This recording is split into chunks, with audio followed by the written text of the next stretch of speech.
She gave him a decade. He gave the crown to someone else. That moment, that cold, deliberate humiliation in front of thousands, wasn't just betrayal. It was erasure. And what Kyle Draven never understood, what men like him never understand, is that the woman they discard is rarely the one who falls. She's the one who walks. And everything they built, everything they took credit for, it walks with her. Stay until the end. You'll want to see every piece of this kingdom come apart. And drop your city in the comments. Let me know where my wolves are watching from. Balsaud. The Moon Festival came once a year, and it came with teeth. Not the polished kind the court dressed itself in. The silks and ceremonial armor and powdered white faces of nobles who hadn't seen a battlefield in 2 generations. Real teeth. The kind that had been ground down over 10 years of war negotiations conducted in cold rooms, supply lines managed through droughts, border alliances maintained by letters written at midnight because Kyle was too proud to ask for help, and too arrogant to admit he needed someone who knew how to ask. Luna Everly Draven had those teeth, even when she smiled. She was smiling now, standing at the tall copper mirror in her private chambers, while her attendant Mira fastened the last clasp on her ceremonial robe. The fabric was deep midnight blue, embroidered at the hem with silver thread that caught light like a second moon. Everly watched her own face in the glass with the detached attention of someone cataloging a weapon before deployment. High cheekbones. The pale, steady eyes of a woman who had learned to sleep lightly and think hard. A jaw that had never once trembled in public. "You look extraordinary," Mira said quietly. The girl was 19 and had served Everly since she was 16. She knew what ordinary compliments meant, and she knew when she wasn't giving one. "I look like a Luna," Everly said, "which is what tonight requires." "You're not nervous." "I haven't been nervous in 6 years." Everly touched the silver moon crown where it rested on its stand. 3 pounds of forged silver with jagged peaks meant to suggest the mountain range that formed the kingdom's northern spine. She had worn it so long that she could feel its weight even when it wasn't on her head. "Hand me the crown." Mira lifted it carefully and held it out. Everly settled it into place herself. Always herself. She had never let anyone else do that, not since the day Kyle put it on her head at the bonding ceremony and fumbled with the pins and laughed it off like it was charming. She hadn't found it charming. She had found it instructive. Kyle Draven, at his core, did not pay attention to the details. She did. That difference had built his kingdom. Outside the chamber windows, the capital city of Ashenvale was already burning with celebration. Torches in every alley, the distant percussion of drums from the lower wards where the common wolves were feasting on the grain stores that Everly had negotiated from the eastern granaries 3 months ago. She had traded a defensive treaty with Alpha Garrett Moss of the Stoneback Pack, 3 years of hunting rights along the northern ridge, and a very carefully worded letter that made Garrett feel respected rather than leveraged. Kale had signed the final document. Kale had taken the credit at the Spring Council. She had been standing 4 feet behind him when he did it. She thought about that now, not with bitterness. Bitterness was a drain on focus, and she had trained herself out of it the way soldiers trained out of flinching. She thought about it analytically, the way she thought about everything. Kyle accepted credit because Kyle understood credit as a resource, the same way he understood land and gold and soldiers. The credit flowed to him because the structure of the kingdom directed it there, and he had never examined whether that structure reflected reality. He had never needed to examine it. She had built the structure. "Luna," Mira's voice was careful. "The ceremony begins in an hour." "I know." "Will the Alpha King be escorting you to the platform?" Everly met Mira's eyes in the mirror. The girl knew something. Servants always knew something. They moved through the castle like water through rock, finding every crack. Mira had that careful look she got when she was worried and didn't know how to say it without overstepping. "Has there been talk?" Everly asked. Mira hesitated. 1 second. 2. "There's always talk, my Luna." "That's not what I asked." Another pause. "There is a woman," Mira said finally, very quietly, the way people said true things they wished weren't true. "She's been housed in the East Wing guest chambers, the ones reserved for honored guests of the Alpha King. She arrived 6 weeks ago. I thought at first she was a political attachment, but the guards rotated off their usual post to serve her. The Alpha King's personal guards." Everly said nothing for a moment. She looked at her own face in the mirror. Pale, steady, the crown catching the lamplight. She had known about the woman for 4 months. Not her name at first, not her face, just the pattern, the irregular hours, the rerouted correspondence, the specific kind of absence that Kyle radiated when he returned from unscheduled trips east.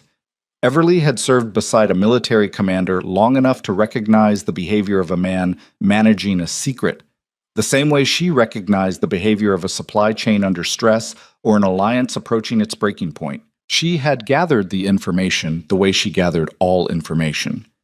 Quietly, through the right people, without alerting anyone that she was gathering it. The woman's name was Celine Voss, 23 years old, daughter of a minor merchant family from the Velmark border region, unremarkable bloodline, no political alliance value. What she had was something harder to quantify and easier to underestimate, a particular kind of beauty that hit men like Kyle in a specific place, the place where their confidence lived, the place that whispered to them that they deserved reward for the greatness they believed in absolutely. Everly had not confronted Kyle. Not yet. Not because she was afraid of the confrontation. She had never been afraid of a conversation, no matter how bad the words were. She had waited because she was still gathering, still building the complete picture, still confirming what she suspected about how deep this went. She looked at Mira. Thank you for telling me. My Luna, it changes nothing about tonight. Everly turned from the mirror. Help me with the outer cloak. The walk to the festival grounds took her through the castle's main corridor, past the painted likenesses of every Alpha King and Luna who had held Ashenvale since the kingdom's founding. 43 rulers across 200 years. She knew all their names, all their significant decisions, the alliances they had built and the ones they had broken. History was another kind of intelligence network if you read it right. She had always read it right. Kale was at the end of the corridor, flanked by his 2 senior commanders, Aldrich, who ran the Western Military Division, and Holt, who handled the king's personal security. Both men straightened when they saw her. Aldrich gave the slight nod that was his version of warmth.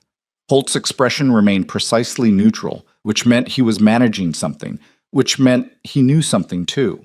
Kale himself was dressed for the ceremony in black and silver, the deep charcoal of the Alpha's formal jacket cut to emphasize the shoulders that had always been his best physical argument for authority. He was handsome and he knew it. He had always known it. In the early years before the war ground them both down to function, that particular brand of confident handsomeness had been something she'd felt in her chest, something she'd wanted. She had gone from wanting it to studying it so long ago she couldn't fix the exact moment. Everly. He said her name the way he said most things to her now. Efficiently, the pleasantries stripped out of it, a unit of address rather than an expression of anything. Kyle. She matched his register precisely. Are you ready? I need a moment with you, before the ceremony. She looked at him. Aldrich and Holt both found reasons to study the floor. We have 40 minutes, she said. Walk with me. They fell into step together down the side passage that opened onto the castle's upper terrace, a narrow stone walkway that looked out over the festival grounds below and the city beyond it. From here, the torchlight turned everything amber and gold. Tens of thousands of wolves had come in from the outer territories, the towns and pack settlements and border camps, because the Moon Festival was the one night of the year when the kingdom felt like something they collectively owned. Everly had worked to make it feel that way.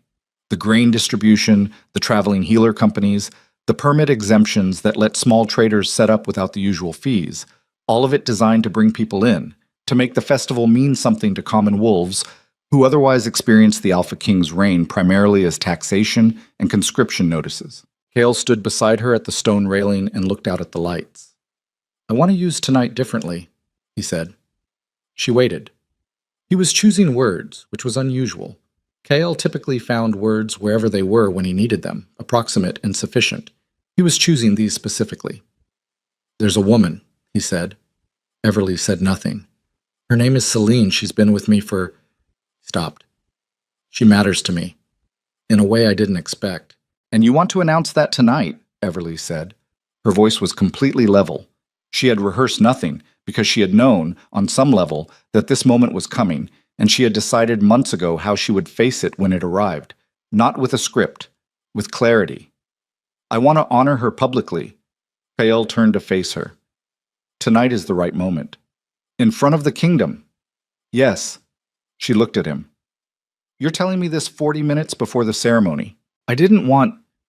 He stopped again. Something moved across his face. It was the closest thing she had seen to discomfort from him in years, and she recognized what it actually was. Not guilt, exactly. Not remorse. It was the calculation of a man who had already made a decision and was going through the motion of the conversation that should precede it, because the decision was already made, and the conversation was a formality, and some part of him knew that, but not enough of him to stop. You expected me to cause a scene, she said. You told me now so I wouldn't have time to plan one. Kale's jaw tightened. I expected you to understand. You've always understood how this works. The kingdom needs... Don't tell me what's the kingdom needs. Her voice didn't rise. It never rose. But something in it shifted, the way a current shifts under still water. And he heard it because even after everything, he knew her well enough to hear it. I built the treaties that keep this kingdom breathing. I negotiated the Eastern Grain Agreement you signed in spring. I managed the Hollow Creek border dispute for 3 months while you were consolidating the Western garrison, without a single soldier, using a combination of legal precedent and personal persuasion that you never read the full report on. Don't lecture me about what this kingdom needs. He stared at her. That's not what tonight is about. Then tell me what tonight is about, Kael. Plainly. A long pause. The drums in the lower wards pulsed upward through the stone, the city alive and waiting below them. It's about the fact that I love her, he said. And he said it the way people say true things that they know will hurt, with a kind of awful directness that was almost respect. And I want the kingdom to know it. Everly looked out over the lights. She thought about 10 years. She thought about the War Council where she had sat for 16 hours talking 3 Alpha commanders out of breaking the Northern Alliance. She thought about the winter the Eastern Wells failed, and she had personally coordinated the water distribution across 4 pack settlements, working from before dawn until past midnight, every day for 3 weeks, because the alternative was people dying, and Kael was managing a military campaign in the south, and she had never once suggested that the credit should be split differently. She thought about the bonding ceremony, when the crown went on her head and the crowd roared, and she felt, for one clear moment, that the work was worth it, that the sacrifice had built something real. She thought about all of it in the time it took her to breathe once, slowly, and set it down. All right, she said. Kael blinked. Go get ready for the ceremony. She turned away from the railing. I'll stand on the platform as planned. You do what you're going to do. We can discuss the rest afterward. She walked back through the corridor alone, past the 43 painted kings and queens, and she thought about something an old pack elder had told her once, back when she was very young and newly bonded, when she'd asked how you built something that lasted. You don't start with the top, he'd said. You start with the ground. You make the ground so strong that it can hold anything, and then, if the thing on top falls, the ground is still there. She had built the ground. The festival platform stood at the center of Ashenvale's great square, a raised stone dais 15 feet high, surrounded by torches mounted on iron poles that burned gold and white, the colors of the kingdom's banner. Stone steps ran up both sides. The crowd filled the square entirely, spilling into the surrounding streets, wolves from every corner of the territory pressed together in the amber heat. She could hear the breathing of 10,000 people, feel the collective warmth rising like a second fire. Everly took her position on the platform's left side, 3 feet from the throne. The throne was carved basalt, ancient and deliberately brutal, designed to communicate permanence through sheer mass. She had stood beside it hundreds of times. She knew every angle of the crowd from this position, knew which faces went with which pack, which cluster of nobles was which family, where the military commanders stood, and which of them were there out of loyalty versus obligation. She found Aldrich in the crowd.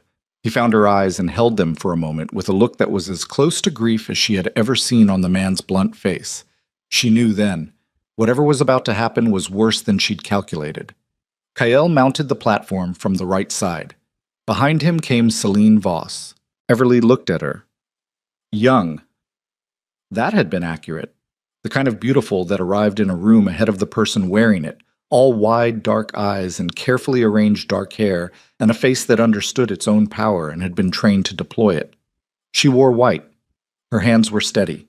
She had clearly been prepared for this moment with significantly more than 40 minutes of warning. The crowd registered her presence with a ripple, whispers traveling outward through the square like wind through wheat.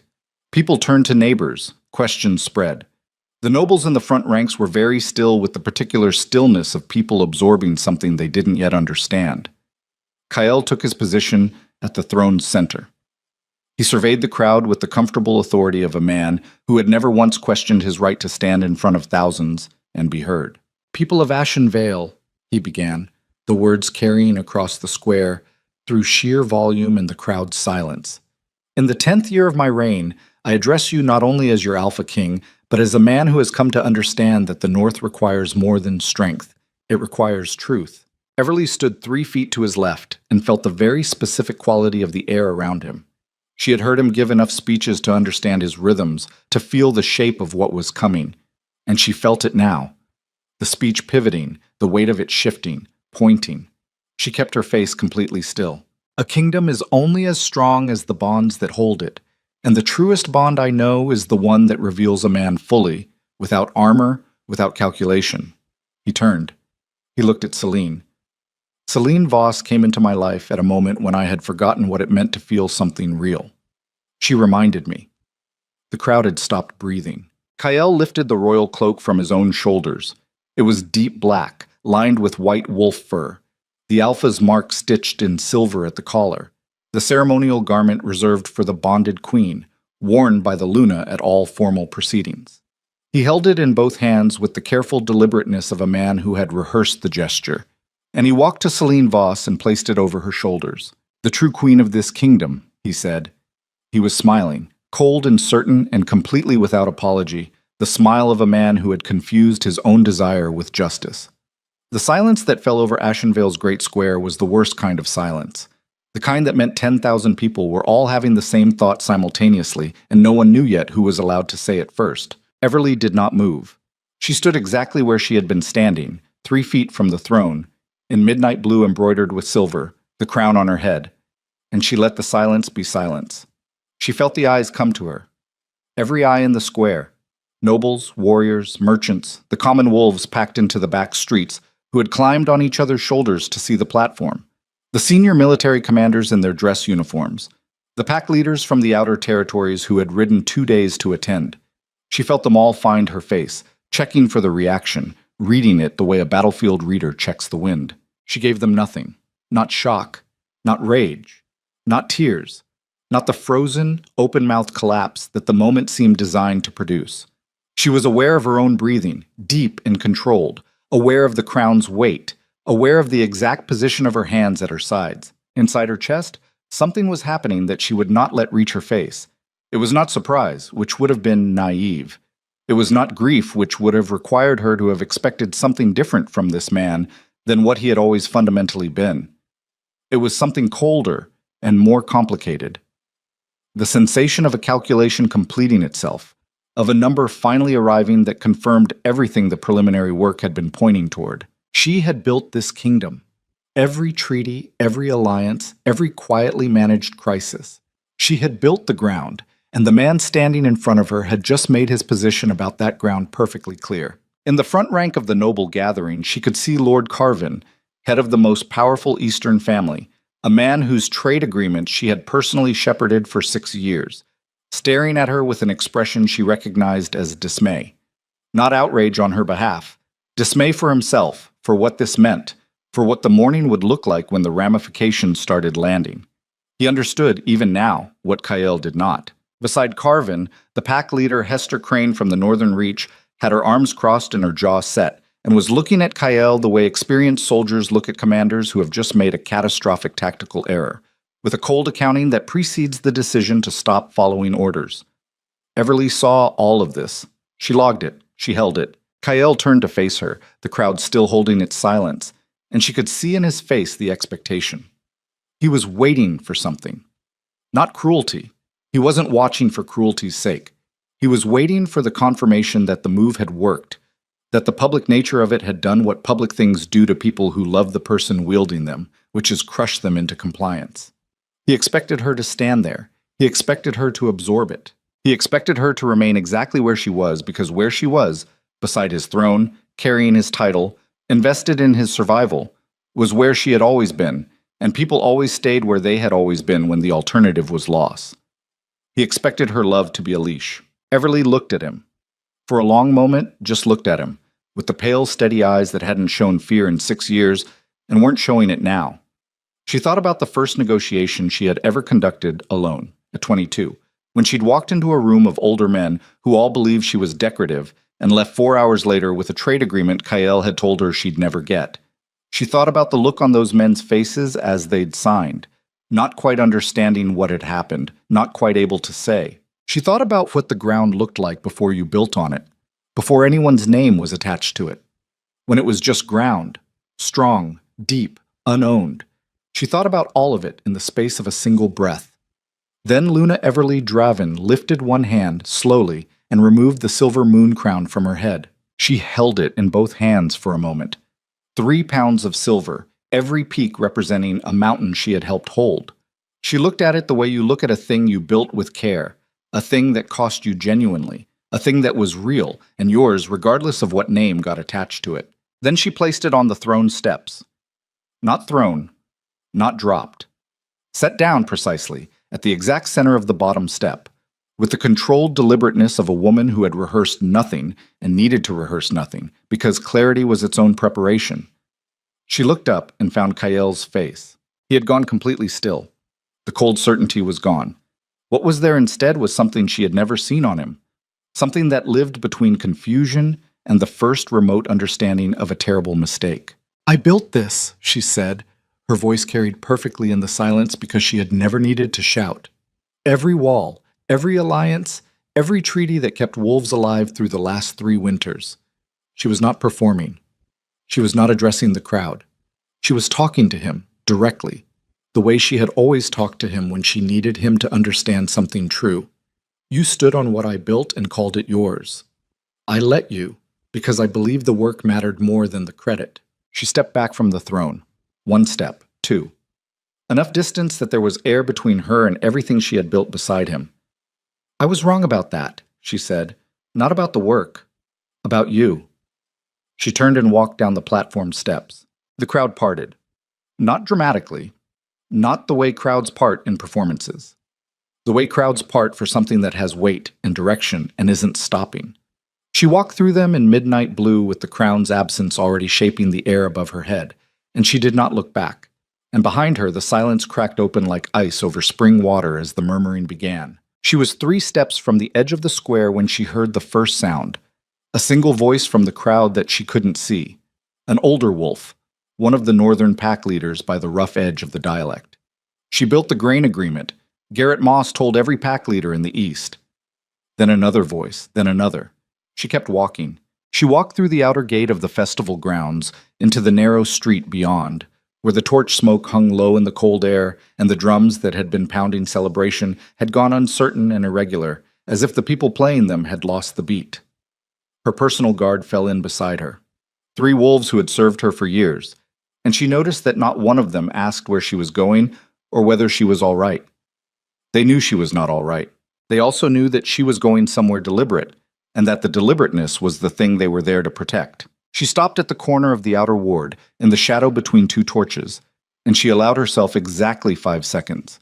She pressed one hand flat against the cold stone of the wall, and she breathed, not the controlled breath of the platform, but real breath, ragged at the edges, the body's honest accounting of what the mind had spent the last hour containing.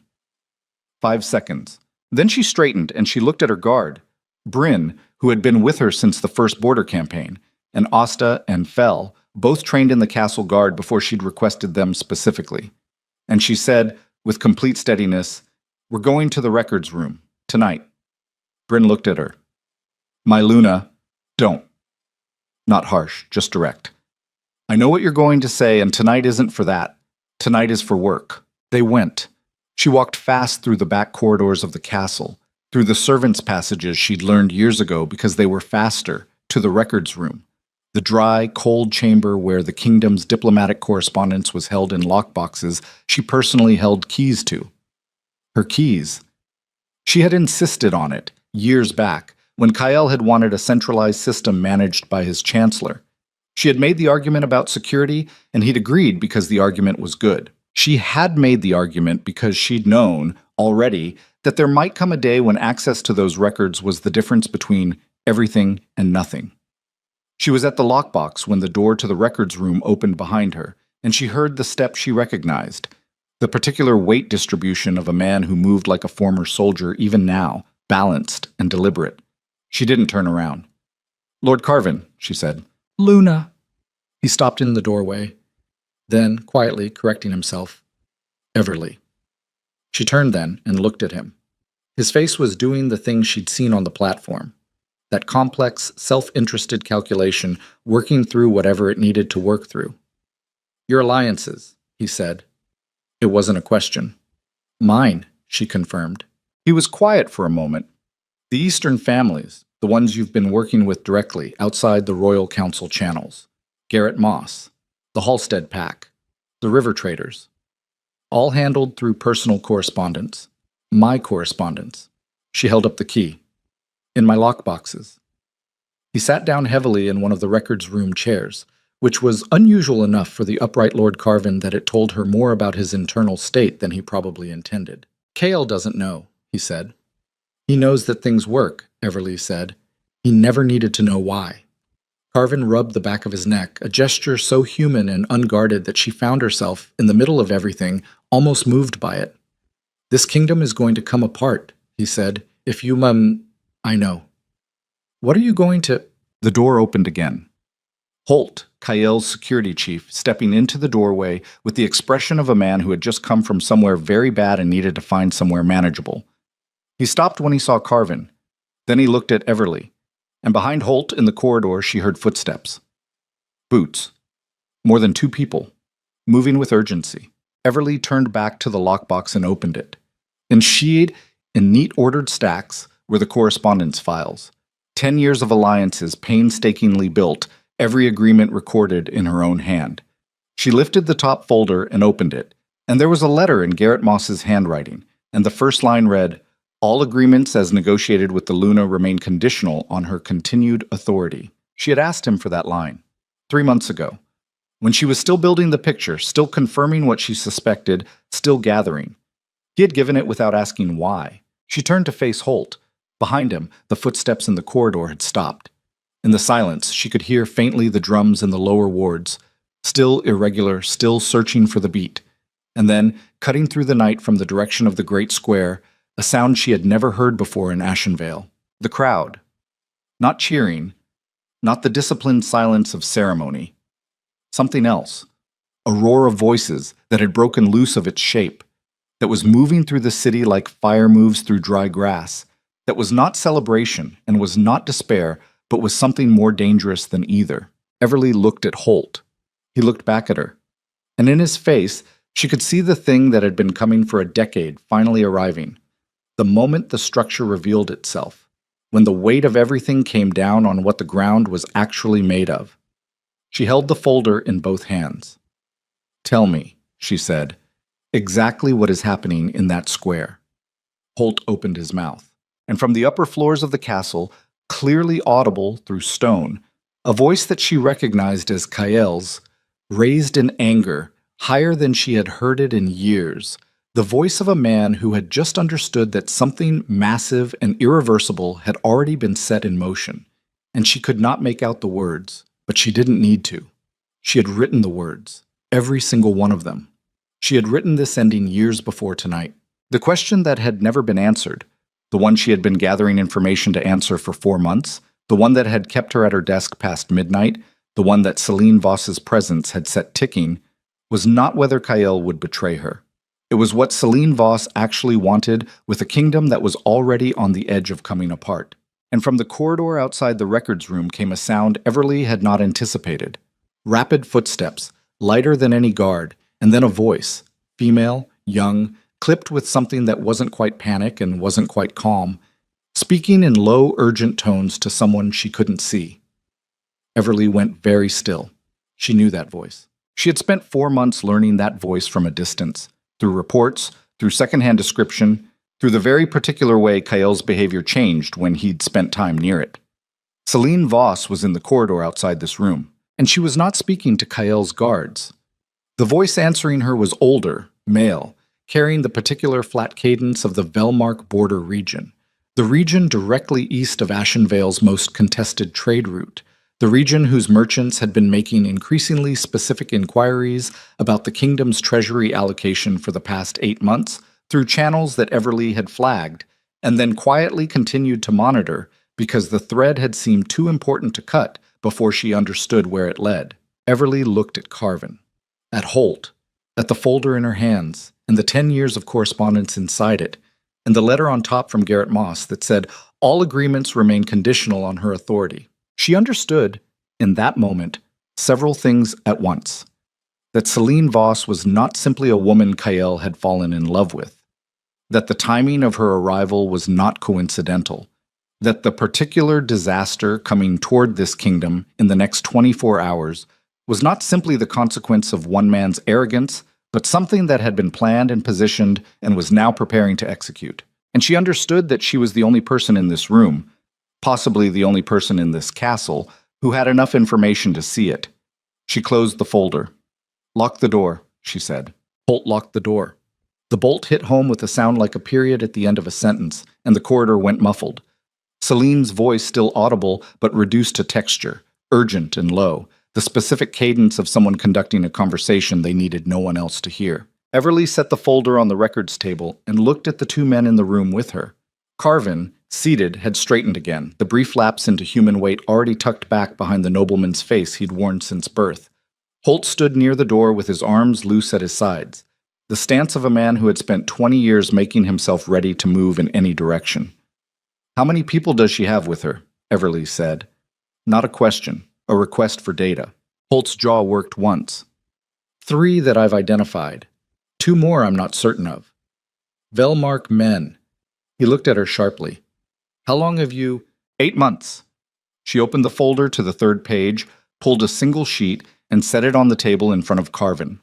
It was a ledger summary, trade route inquiries cross-referenced against dates, names, amounts. She had compiled it herself, working from 3 separate sources she'd never introduced to each other.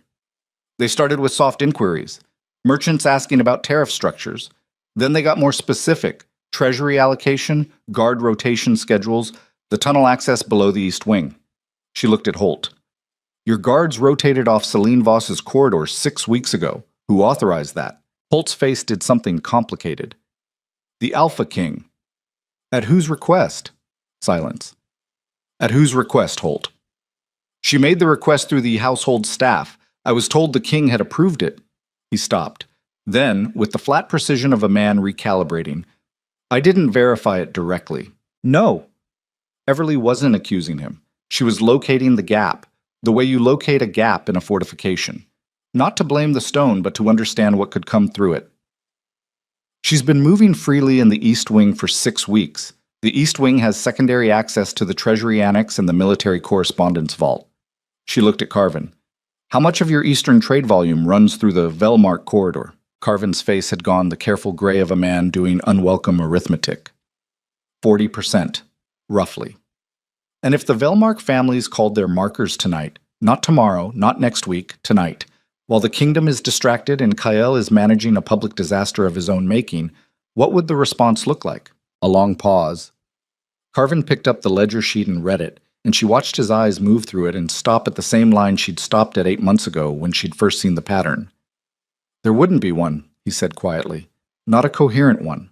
Not tonight." "No." Everly took the sheet back. "Which is why tonight was chosen." She listened to the corridor. Celine's voice had stopped. That was worse than the voice. Silence from people who were in motion meant they'd found their footing, meant they were moving from talk to action. She had maybe 10 minutes before whatever was being coordinated outside that door moved into its next phase. She looked at Holt. "I need you to get to Commander Aldrich, not through the castle's main corridors, through the barracks passage below the armory. Tell him the East Wing secondary access needs to be locked and guarded immediately. Tell him it comes from me and that I'll explain why when I can. Don't tell him anything about tonight's ceremony. He doesn't need that to act." Holt looked at her steadily. "I serve the Alpha King." "Yes," she said. "You do." And the Alpha King's treasury is about to be walked out of his castle by a woman he gave his cloak to 3 hours ago, while every guard who should be watching the East Wing was reassigned at her request. She held his gaze. So do you serve him by standing in this room waiting for orders that won't come in time, or by doing the thing that keeps his kingdom from collapsing before morning? Holt breathed in through his nose. Out. The calculation moving through him visibly. The loyalty structures he'd built over 20 years running up against a situation they hadn't been designed to handle. Through the barracks passage, he said finally. Below the armory. Yes. He unbolted the door and moved through it with the silence of a man who knew how to be invisible in his own castle. Everly bolted it again behind him. Carvin was on his feet. If this gets out tonight, if the other lords hear that the treasury was compromised on the same night the king publicly, I know.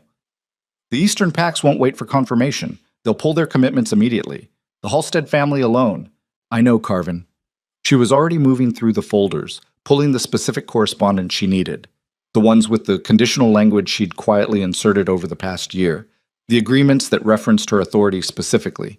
The letters from pack leaders across the Eastern and Northern territories that amounted, collectively, to a very clear picture of where the actual gravitational center of this kingdom's alliance structure had always been. She stacked them in order. I need you to do something that goes against every instinct you have. He waited. I need you to go back to the square. Right now. Find Garrett Moss. He'll be in the Eastern Noble section. He arrived this afternoon. And tell him I'll send word before sunrise. Tell him to hold his people in the city. Don't let them ride out tonight. Carvin looked at the stack of correspondence. You're going to use them. I'm going to give them a choice, she said, which is more than anyone has given me tonight. He studied her face for a long moment, the way powerful men studied faces when they were trying to determine whether the intelligence behind them was something they could align with or something they needed to defend against. She had seen that look from him before, across negotiating tables, across council chambers. She had always given him the same thing to read, clarity of purpose, and the specific kind of steadiness that comes not from confidence in outcomes, but from absolute certainty about your own next move. He straightened his jacket. I'll find Moss. He left through the records room's secondary exit, the one that opened onto the archive corridor rather than the main passage. Everly bolted that door too and stood in the silence for a moment with the stack of correspondence in her hands and the weight of the evening pressing on every surface of her. She let herself feel it for exactly as long as it was useful. It was useful for about 4 seconds. The sensation of something enormous and irrevocable closing behind her, the sound of Kael's voice from the platform saying she reminded me of something real. Not grief, not quite. Something closer to the final piece of a structure clicking into place, a sound you only hear after years of building, the sound of a thing becoming completely what it was always going to be. Then she picked up the correspondence and moved. The route she took through the castle was one she had mapped during the second year of her time as Luna, after she'd understood that knowing a structure's official paths and knowing its actual paths were two entirely different forms of knowledge. She moved through the servants' wing, down the back staircase that led out near the laundry, through a connecting passage that predated the castle's current layout by at least 100 years, and that she had found described in a surveyor's document she'd read while cataloging the archives 6 years ago. She came out in the corridor adjacent to the East Wing's secondary access, the passage Holt was theoretically now securing from the armory side. She stopped at the corner. The corridor was empty, but it shouldn't have been. There were supposed to be 2 household guards posted here at all times during festival events. She had written that protocol herself 3 years ago, after a minor breach involving a merchant's representative who'd gotten into the records annex during the harvest celebration. She had written it, submitted it to Kael's security chief at the time, and watched it implemented. The corridor was empty. She stood very still in the shadow of the connecting passage and listened. Somewhere ahead, a door. Not opening. It had opened. The specific density of sound that comes after a door has moved and the air hasn't settled yet. Soft footsteps, more than one person, with the disciplined quiet of people who had rehearsed this.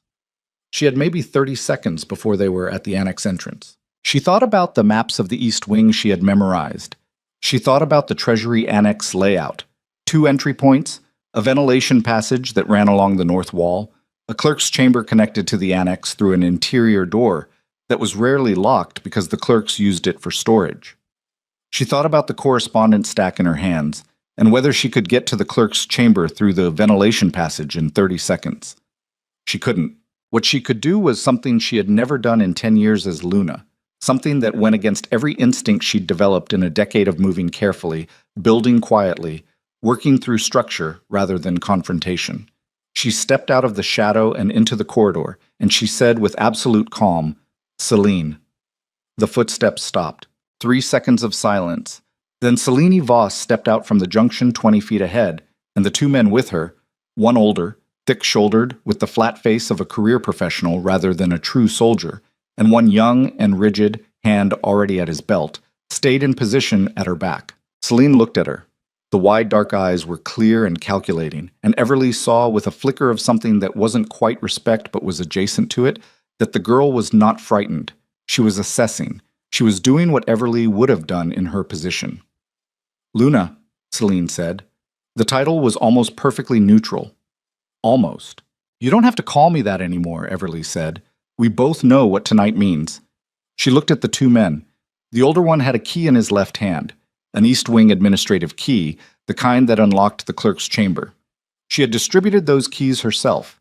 She knew exactly how many existed and who held them, and this man had not held one legitimately.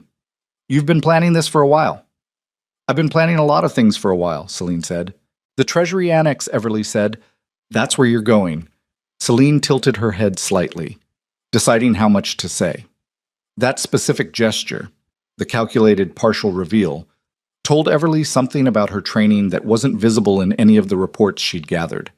This woman had been taught, by someone with specific expertise, how to negotiate from a position of apparent disadvantage. "The Velmark families," Everly continued, "are expecting a delivery before dawn.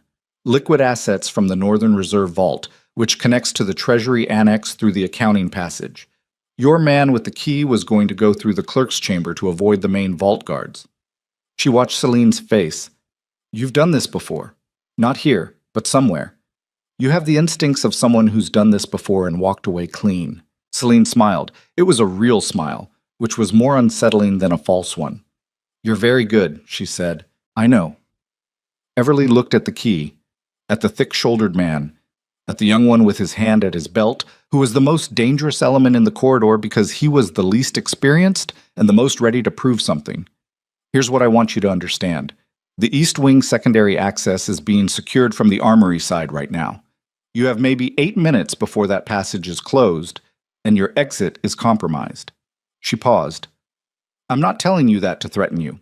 I'm telling you because what happens in the next 8 minutes determines whether tonight ends in a way that leaves everyone breathing." Celine's eyes were steady. "You could have sent guards." "I could have. But you didn't." "No." A beat of silence in the corridor, the torchlight making everything amber and shifting, the distant drums still irregular from the square.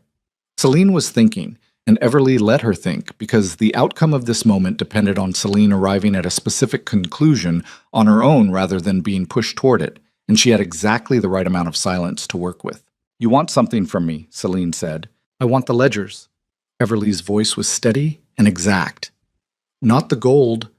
I don't care about the gold right now. The Velmark payment ledgers, the ones that document who authorized what, when, through which channels. You have them because you needed them as protection." She watched Celine's face. "You're smart enough to know that the Velmark families will cut you loose the moment the transfer is complete. You needed documentation of their involvement as insurance. You've been carrying it since you arrived." The thick-shouldered man shifted his weight. Celine did not look at him. Her eyes stayed on Everly. "And if I give them to you, then I know what I know, and you walk out of this castle tonight, and what happens next happens without you in a dungeon." Everly held Celine's gaze without blinking. "I'm not interested in you, Celine. You're a mechanism. You were pointed at this kingdom by people with longer plans than you, and you were good enough at your job that you got close enough to matter. But the people who pointed you, those are who I need." Celine breathed once, slowly, through her nose.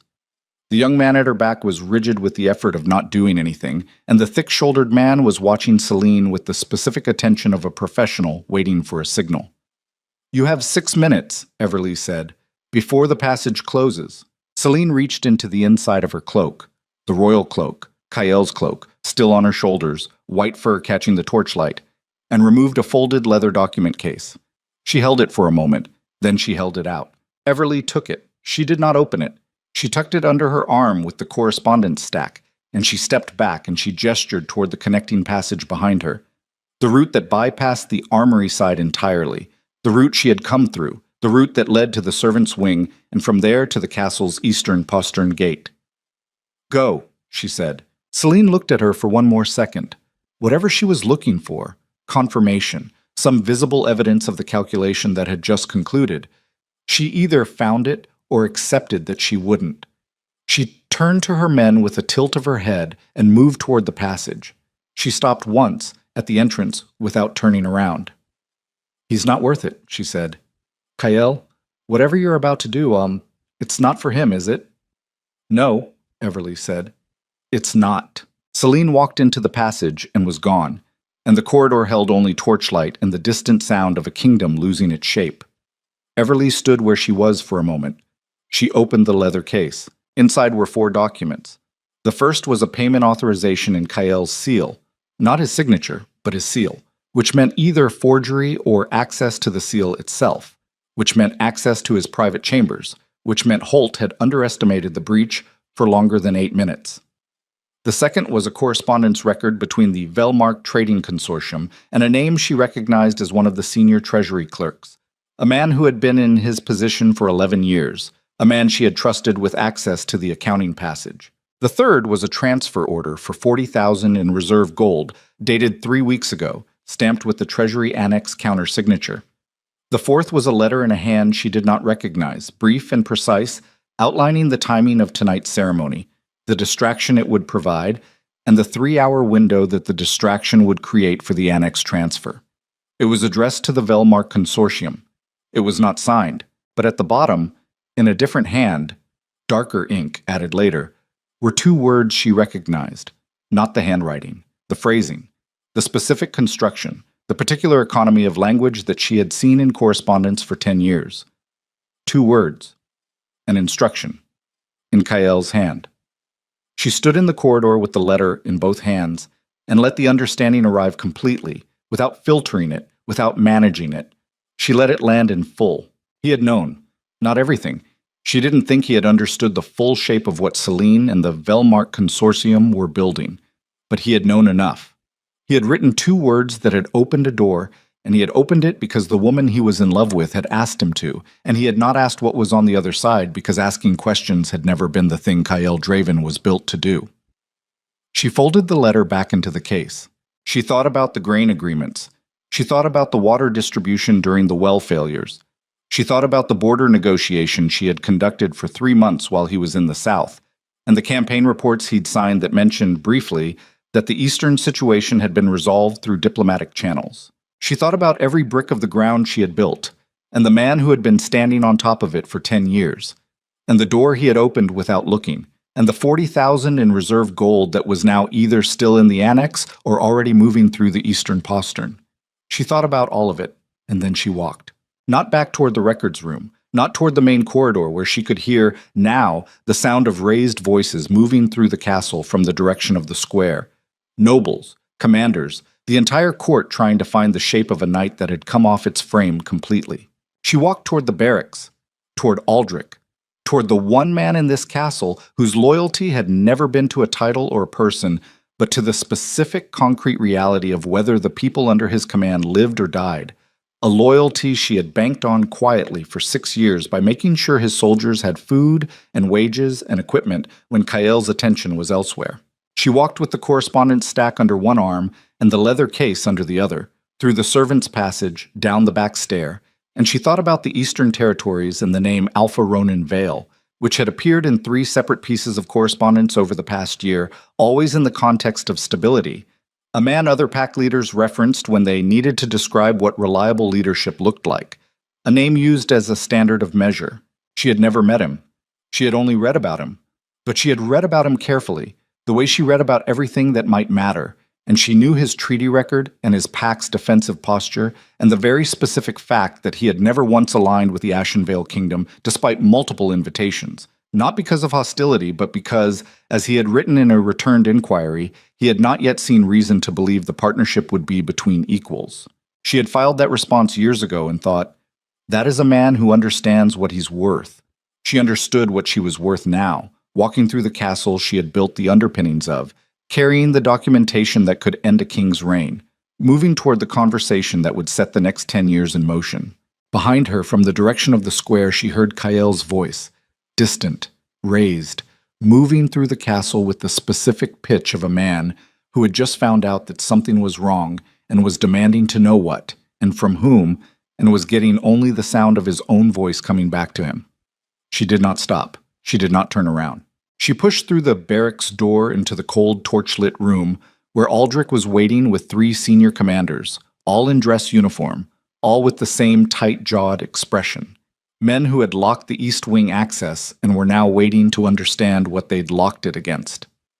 Aldrich looked at her, at the case, at the stack of correspondence, at her face, reading it the way soldiers read terrain, not looking for emotion but for information, for the shape of what was ahead. "Talk to me," he said. She set the leather case on the table and opened it to the transfer order. 40,000 from the reserve vault, she said, authorized with the Alpha King seal 3 weeks ago. The treasury clerk in the accounting passage is compromised. The transfer was timed for tonight's distraction window. She set the payment authorization beside it. The Velmark Consortium funded the operation. I have names. Aldrich looked at the documents for 5 seconds. His jaw moved once. Then he looked up at her with the flat, precise attention of a man whose entire professional life had prepared him for a moment exactly like this one, and who had never expected to actually reach it. "The Alpha King seal," he said. "Yes." I don't know everything he knew," she said. "I know what's in front of you," Aldrich breathed. In the silence of the barracks room, the drums from the lower wards pulsed through stone, still searching, still irregular, the whole city in the same suspended beat. "What do you need?" he said. "Lock the Treasury Annex completely. All access, all personnel, until I've had time to audit the full correspondence trail." She held his gaze. "And I need you to get word to every pack commander in this city tonight, before dawn, before anyone rides out, that the Luna requests they hold position pending a full account of this evening's events." Aldrich's eyes didn't move from hers. "You're not Luna." She looked back at him, and her voice was completely steady when she said, "No, I'm not." She picked up the correspondence stack and turned toward the door. "But I'm the reason their supply agreements exist," she said, "and tomorrow morning, every pack leader in this city is going to find out exactly how much of what they counted on came from that fact. And then they're going to have to decide what that means." She stopped at the door with her hand on the frame. "And so are you, Aldrich." She walked out into the night. The cold hit her face, and she kept walking, out through the barracks yard, past the stable block, toward the eastern postern gate that opened onto the road beyond the city wall. The road that, if you followed it far enough, curved northeast through the mountain pass and came out, eventually, into the eastern territories. She had not decided yet. She was still gathering. But the gathering was nearly complete, and behind her, in the castle she had built from the ground up, the sound of Kael Draven's voice had reached a frequency she had never heard from him before, a frequency that lived somewhere between command and desperation, and she heard it clearly, and she felt nothing at all except the cold air on her face, and the weight of the leather case in her hands, and the very first, careful, dangerous beginning of a plan that was entirely her own. The postern gate was unguarded. Because of course it was. She had written the guard rotation herself, and she had written it knowing this gate, on this night, would be the exit she needed. She had written it a year ago. She stepped through it. The road beyond the postern gate was frozen mud and horseshoe scars, and Everly walked it alone for exactly 4 minutes before she heard the rider behind her. Single horse. Moving fast but not reckless. Controlled speed, someone who knew how to cover ground without announcing themselves to everything within half a mile.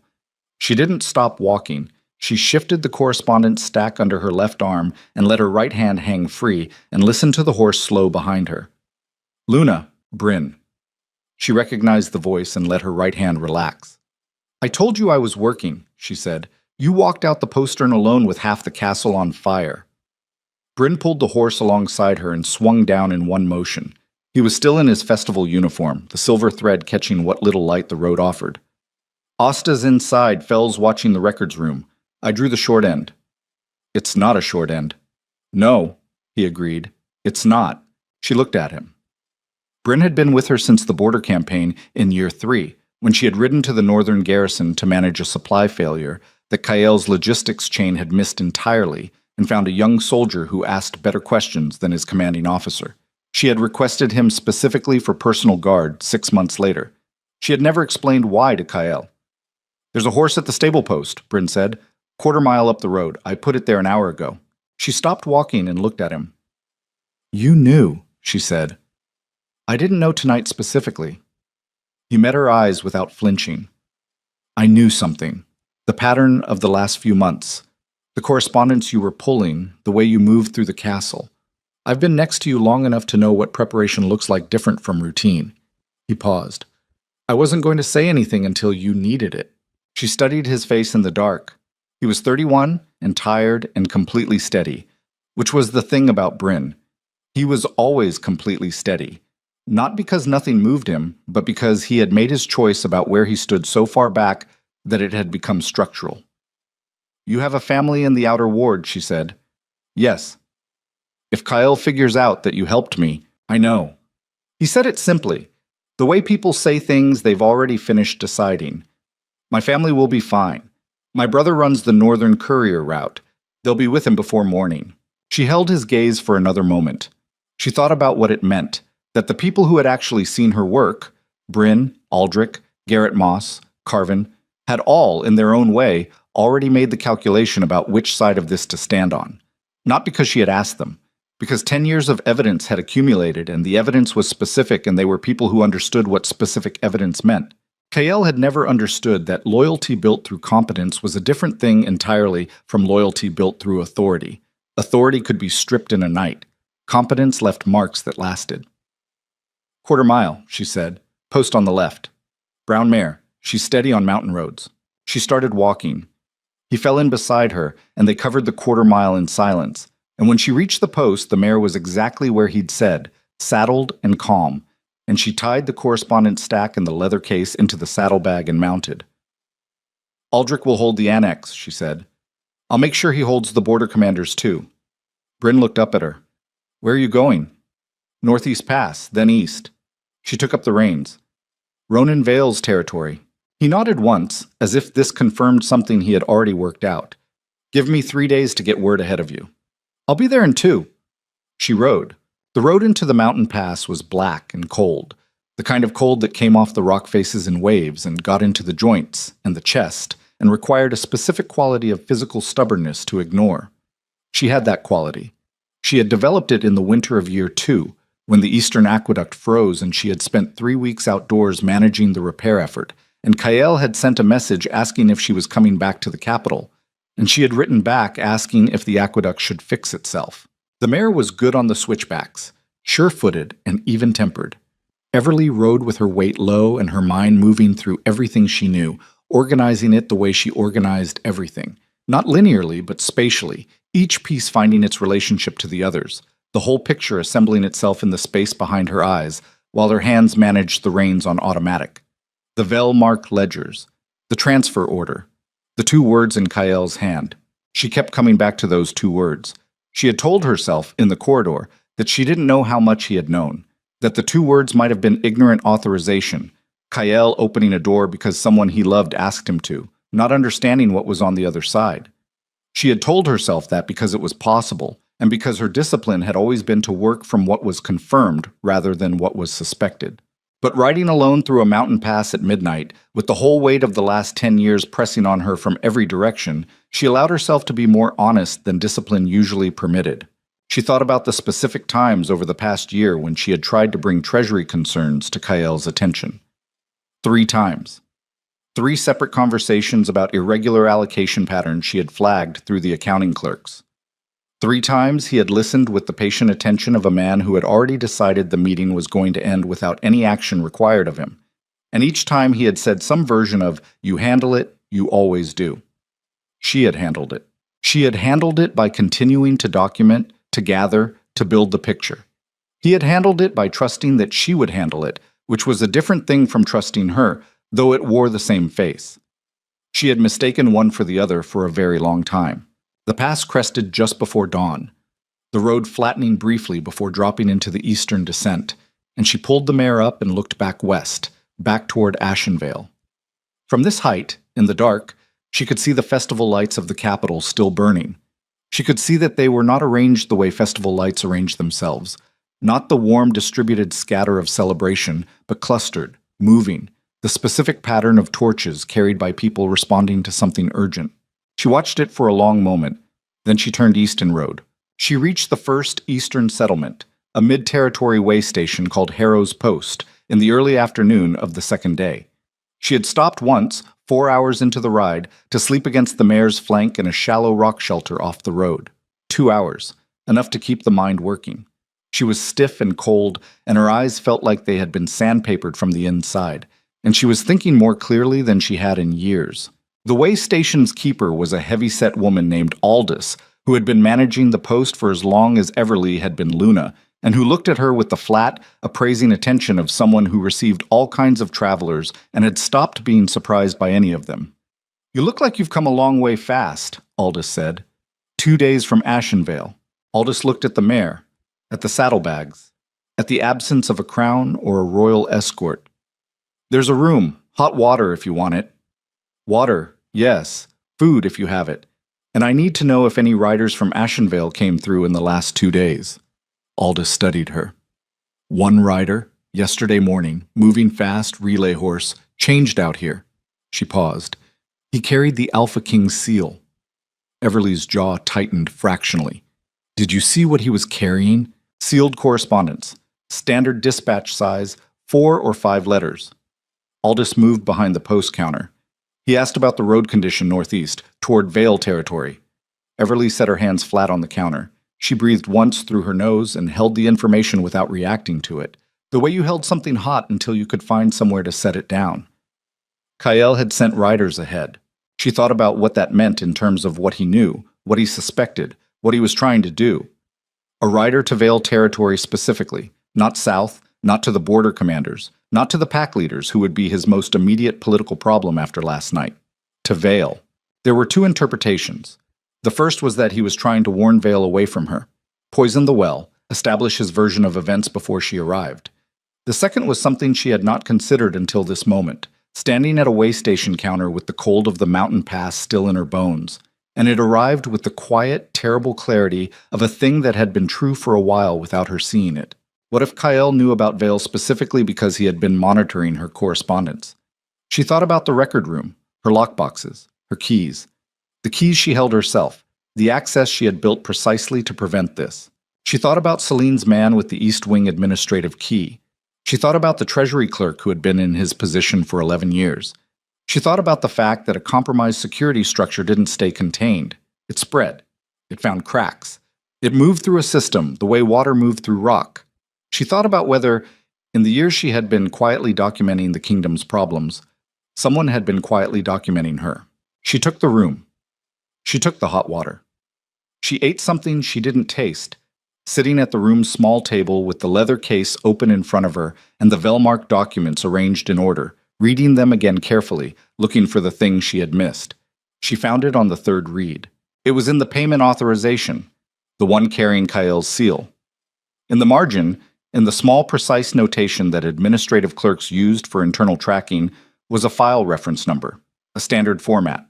She recognized the format because she had designed it herself, years ago, for the correspondence archive. The file reference pointed to a specific box in the records room. A box she had not opened in the records room last night because it was not one of hers. It was Kyle's. She sat with that for a long moment. Outside the way station, the eastern road was quiet in the afternoon cold, the wind moving through dried grass at the road's edge with a sound like something being carefully torn. She had been gathering, she had been documenting, she had been building a picture for months, believing she was the only one holding a brush. She had not been the only one. She had arrived at Vale territory on the morning of the 3rd day, earlier than expected because she had ridden through the second night by choice, not exhaustion. The need for arrival overriding the need for rest in a way that her body registered as urgency, but her mind processed as simple math. The eastern territories opened up after the mountain pass into a different quality of land, lower, wider, the tree line pulling back to reveal rolling terrain that looked like it had never bothered to impress anyone and was better for it. Pack settlements here were built into hillsides rather than on top of them, the architecture suggesting people who understood that height was less protection than integration. The border checkpoint was run by 2 guards and a senior officer, and all 3 of them were awake and alert despite the hour, which told her something about the territory's standards before she'd said a word. The senior officer looked at her, alone, travel-worn, no insignia, and said, "Name." "Everly," she said. Not the title, not the surname. She watched his face. He already knew. She could see it in the micro-adjustment of his posture, the fractional increase in attention. He had been told to watch for her. "There's a rider ahead of you," he said carefully. "I know. Ashenvale Dispatch, carrying the Alpha King seal. Arrived yesterday." He looked at her steadily, making a decision. "Alpha Vale received the correspondence last evening." He paused. "He asks if you would come directly to the main hall." She rode to the main hall. It was a long, low-ceilinged building of dark timber and riverstone, the kind of structure that communicated permanence through weight rather than height. Inside, it was lit by oil lamps rather than torches, the light steadier and easier on the eyes, and the space was organized practically. Long tables, working maps on the walls, the general atmosphere of a place where decisions got made rather than announced. Alpha Ronan Vale was standing at the central table when she walked in, looking at a map, and he looked up when she entered with the direct, unhurried attention of a man who had been expecting her and was neither performing the expectation nor concealing it. He was older than she'd expected from correspondence, mid-40s, solid in the way of men who had been physically active their entire lives without making a production of it, a face that had been weathered by actual weather, rather than the simulated hardship of court politics. He looked like the kind of man who read a contract carefully before signing it, which was exactly what his treaty record suggested. He looked at her for a moment. She looked back at him. "Luna Everly," he said, not testing the title, not using it to establish anything. Just accurate. "Not anymore," she said. He nodded once, as if this confirmed what the correspondence had suggested. "Then just Everly." "Yes." He gestured to the table. "Sit down. You've ridden 3 days." 2.5. She sat because she needed to and because there was nothing to prove by refusing. She set the leather case on the table. "You received a dispatch from Ashenvale. Last evening, 4 letters. He sat across from her. He didn't move to produce the letters, and she didn't ask him to. "Alpha Draven writes that you have left the kingdom in violation of your bonding obligations, that you have compromised the royal records, and that any pack offering you shelter will be considered in breach of the Northern Alliance Treaty." She looked at him steadily. "The Northern Alliance Treaty has 17 signatories. 12 of them are mine." "I know. And the bonding obligation," she said, "was severed publicly by my hand in front of 10,000 witnesses when I removed the Luna's crown and placed it on the throne steps." "I know that too." Vale's voice was even and direct, the voice of a man who ran meetings efficiently because he didn't use words to perform things that didn't need performing. "There are 2 other letters, one from Lord Carvin, one from Commander Aldrich." She waited. "Carvin writes that the kingdom's eastern trade agreements are in a state of suspension pending clarification of the Luna's status." Vale paused. "He also writes that 3 noble families withdrew from the royal court overnight and have requested emergency counsel." "And Aldrich." "Aldrich writes that the Treasury Annex audit found evidence of a systematic compromise going back approximately 14 months. He has the senior clerk in custody." Vale looked at her carefully. "He also writes that 2 border garrisons failed to report at dawn yesterday, that the Hollow Creek Pack has suspended its defensive treaty cooperation, and that there are reports of enemy movement along the Northern Ridge." The Northern Ridge. She absorbed this.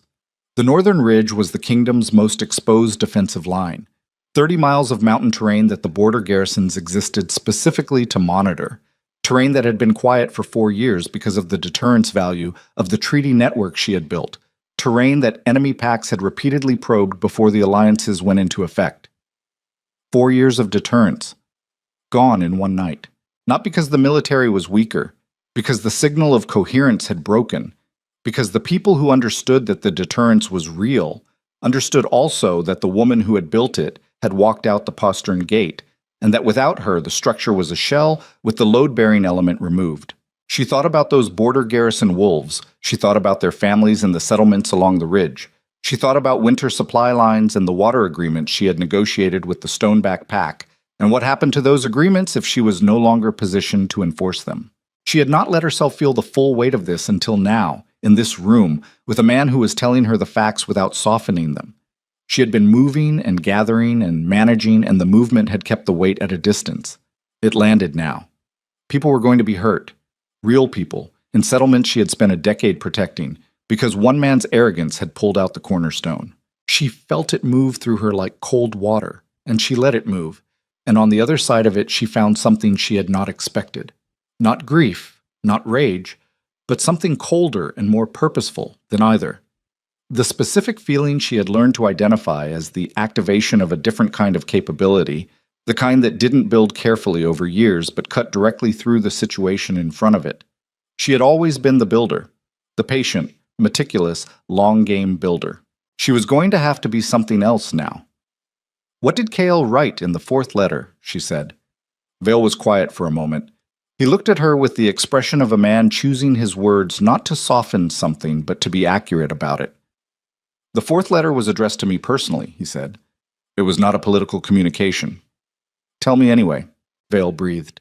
"He writes that you have evidence that could be used against the kingdom, that you are a woman operating outside the bonds of her station with documentation obtained through deception, that any leader who assists you is choosing to undermine the stability of the North." He paused. "And that he knows you spent the last year corresponding with my territory. He writes that he has had your private correspondence monitored for 8 months, and that he has copies of everything." The room went very quiet. 8 months. He had been reading her correspondence for 8 months, every letter she had sent to Garrett Moss, every carefully worded inquiry to the Eastern families, every conditional clause she had built into the alliances to protect herself when she needed to leave. He had watched her build the exit and said nothing. She thought about why. The answer arrived cold and clear. Because as long as she was building it, she was still engaged, still invested, still present. He had watched her prepare to leave and not stopped her because some part of him had calculated that the watching was information and the information was leverage, and he had held it the way he held everything, as a resource, something to deploy at the right moment. The right moment being when she arrived in another Alpha's territory with evidence that could dismantle his reign. The documentation she carried was real, and it was damning, but he had copies of her correspondence. Her private, carefully built correspondence that documented not just the alliances but her intentions, her movements, her communications with pack leaders who were currently in the eastern city waiting for her to send word. If he released those letters selectively, strategically excerpted, stripped of context, she would look like a Luna who had been planning sedition for nearly a year. She set her hands flat on the table. "How many people," she said, "in your territory? Right now?" Vale looked at her. "About 12,000 in the main settlement, 8,000 in the outer pack communities." "And your border position? Northeast exposure, 2 ridgelines. We've managed it with a combination of treaty relationships and defensive positioning. No major incursions in 6 years." 6 years. She looked at the map on the wall. The Eastern Territories, Vale's position on it, the ridgelines he'd mentioned, the road back through the mountain pass to Ashenvale, the northern ridge where the border garrisons had failed to report. If the northern ridge goes undefended for more than 2 weeks, the enemy packs currently probing that terrain will move south and east. They will hit the Hollow Creek settlements first, then move along the river. Your northeastern exposure becomes your front line within a month. Vale was watching her. "That's your problem too," she said. "Not mine, not Kael's, yours." "Yes," he said. "I'm aware." She opened the leather case and set the Velmark documents on the table. Then she set the correspondence stack beside them. The conditional alliance letters, Garrett Moss's agreement, the full documentation she'd carried out of the records room. She laid them out in front of him with the systematic precision of someone presenting evidence to a council. "This is what I have," she said. "This is what he has." She held his gaze. "And in the middle of both of those things, there are 12,000 wolves on a ridge who have nothing to do with either." Ronan Vale looked at the documents. He looked at her face. He was reading the same thing she was reading, the specific arithmetic of a situation where the moral position and the practical position had collapsed into the same point, where what was right and what was necessary were not in tension but identical, which was either the clearest kind of situation or the most dangerous. He reached across the table and picked up the Velmark transfer order. He read it carefully. He set it down. He picked up Garrett Moss's letter and read it. He set it down. He looked at her for a long moment with the assessment of a man who had been running a territory for 15 years without catastrophic failure and understood, better than most, what catastrophic failure actually looked like before it fully arrived. "What do you need?" he said. She almost said, "I need time. I need resources.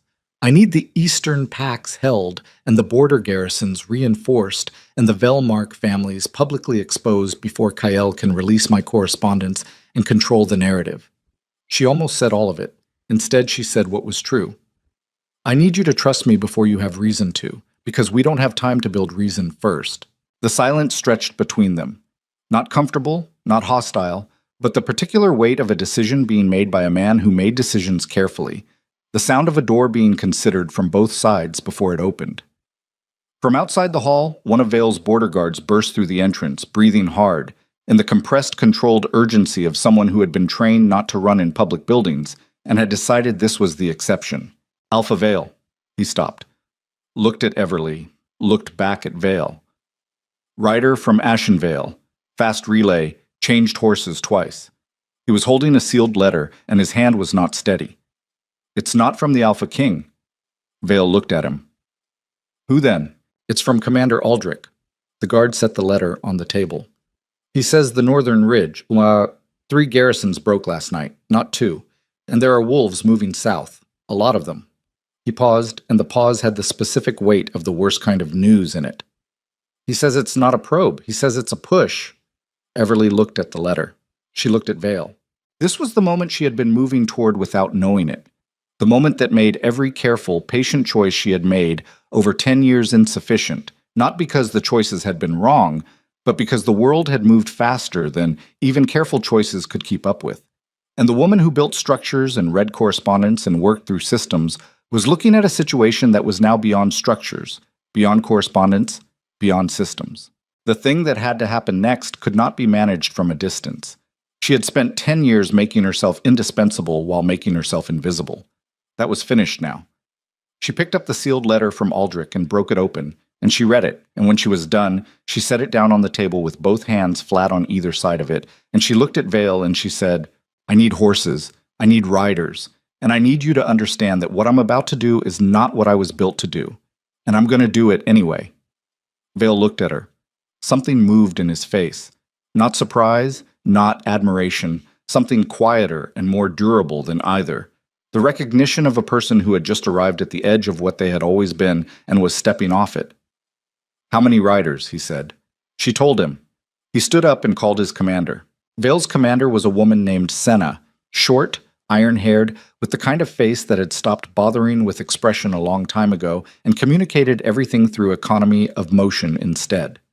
She came into the hall at a controlled jog and stopped at the table and looked at the map and looked at Everly and looked at Vale, and in that sequence of looks managed to ask 3 questions without opening her mouth.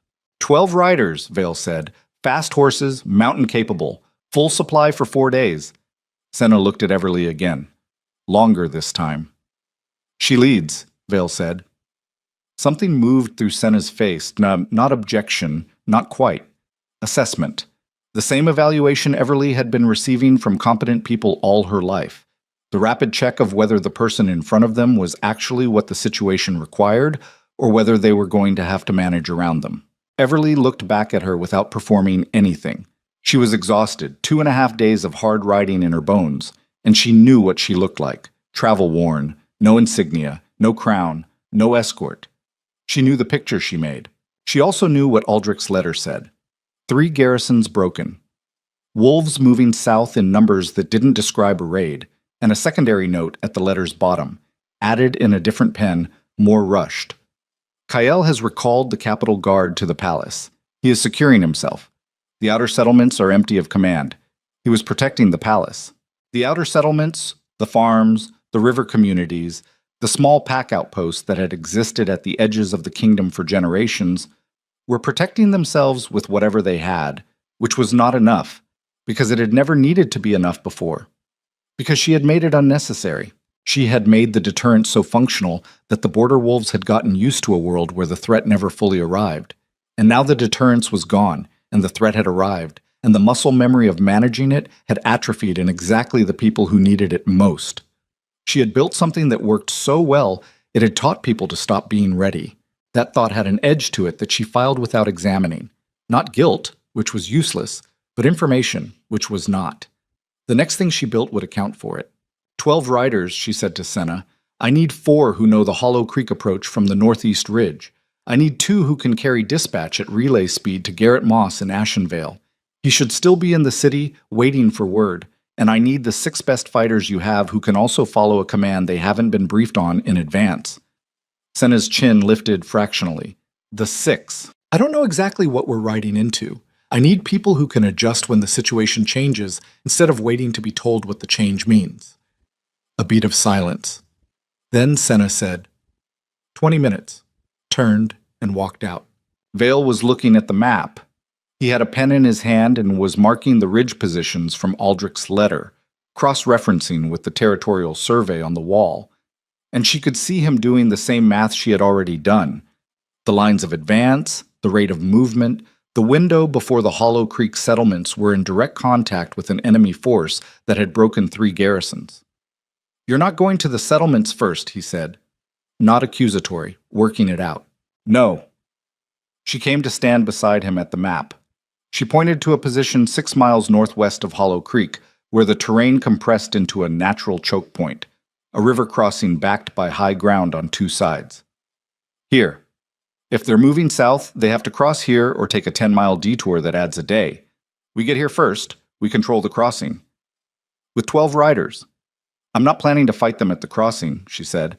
I'm planning to talk to them. Vale looked at her. The pack's moving south, she said. They're not a unified force. They're 3 or 4 separate groups that sensed the deterrence break and moved at the same time. They haven't had time to coordinate command structures. They're operating on opportunism, not strategy. She looked at the map. The leadership of 2 of those groups signed provisional correspondence with me in the last 18 months. Not treaties, correspondence. I opened conversations. I didn't push because the timing wasn't right. She paused. The timing is right now. Vale set down the pen. He looked at her with the specific attention of a man recalibrating what he was dealing with. You were already building relationships with packs on the other side of the border. I was building relationships with packs on the other side of a line that Kael drew and I thought was stable, she said. I was wrong about the stability. I wasn't wrong about the value of the relationships. He was quiet for a moment. Outside, she could hear horses being brought from the stable, the controlled urgency of Senna's preparations. The oil lamps in the hall moved in the draft from the door.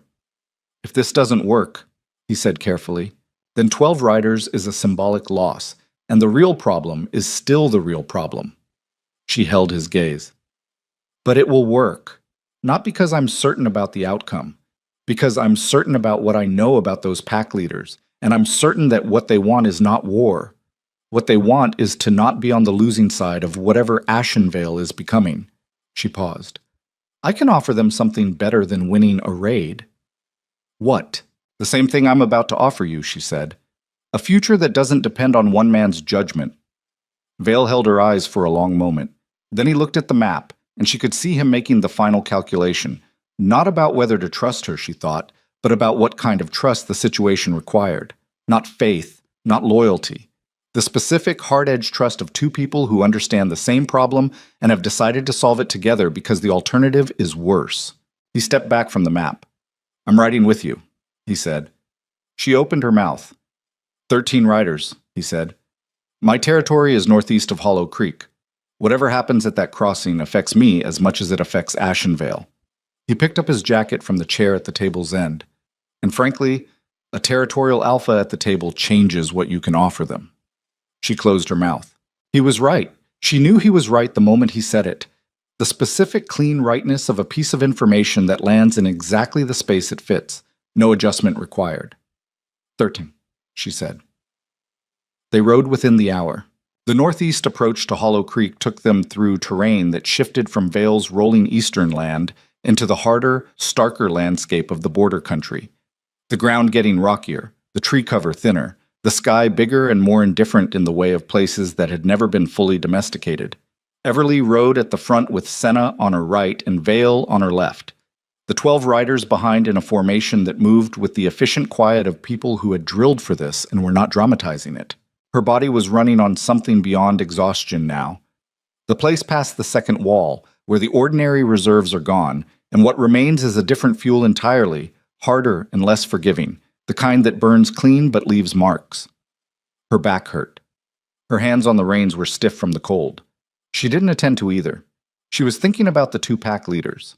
Dravhune led the Ironfoot pack, 40 warriors, historically aggressive on the border but consistently motivated by territory access and hunting rights rather than conquest. She had written to him 14 months ago about a possible seasonal corridor agreement. He had written back in 2 sentences that said he was not interested in Ashenvale's terms. She had written a second letter that said she was not offering Ashenvale's terms. He had not written back, but he had also not closed the correspondence formally. That mattered. Men like Dravhune closed doors that were fully closed. Marit Voss led the Greywater Collective, a looser alliance of 3 smaller packs, around 60 wolves total, female-led, which was unusual in the border territories, and which had historically made the capital's all-male council dismiss her as a minor political factor. Everly had not dismissed her. She had written 4 times over 2 years, each letter more substantive than the last, each one treating Marit Voss as exactly the serious territorial power she was. Marit had written back every time. The crossing came into view at mid-afternoon, the river lower than it should have been for this season, the drought of the previous summer still showing in the waterline, and the high ground on both sides exactly as the map had described. Stone outcroppings on the north bank, good sight lines, natural defensibility. And on the far bank, already positioned, 2 groups of wolves. Everly counted fast. 40 plus on the left bank, clustered under the banner of a black iron foot on gray, Ironfoot.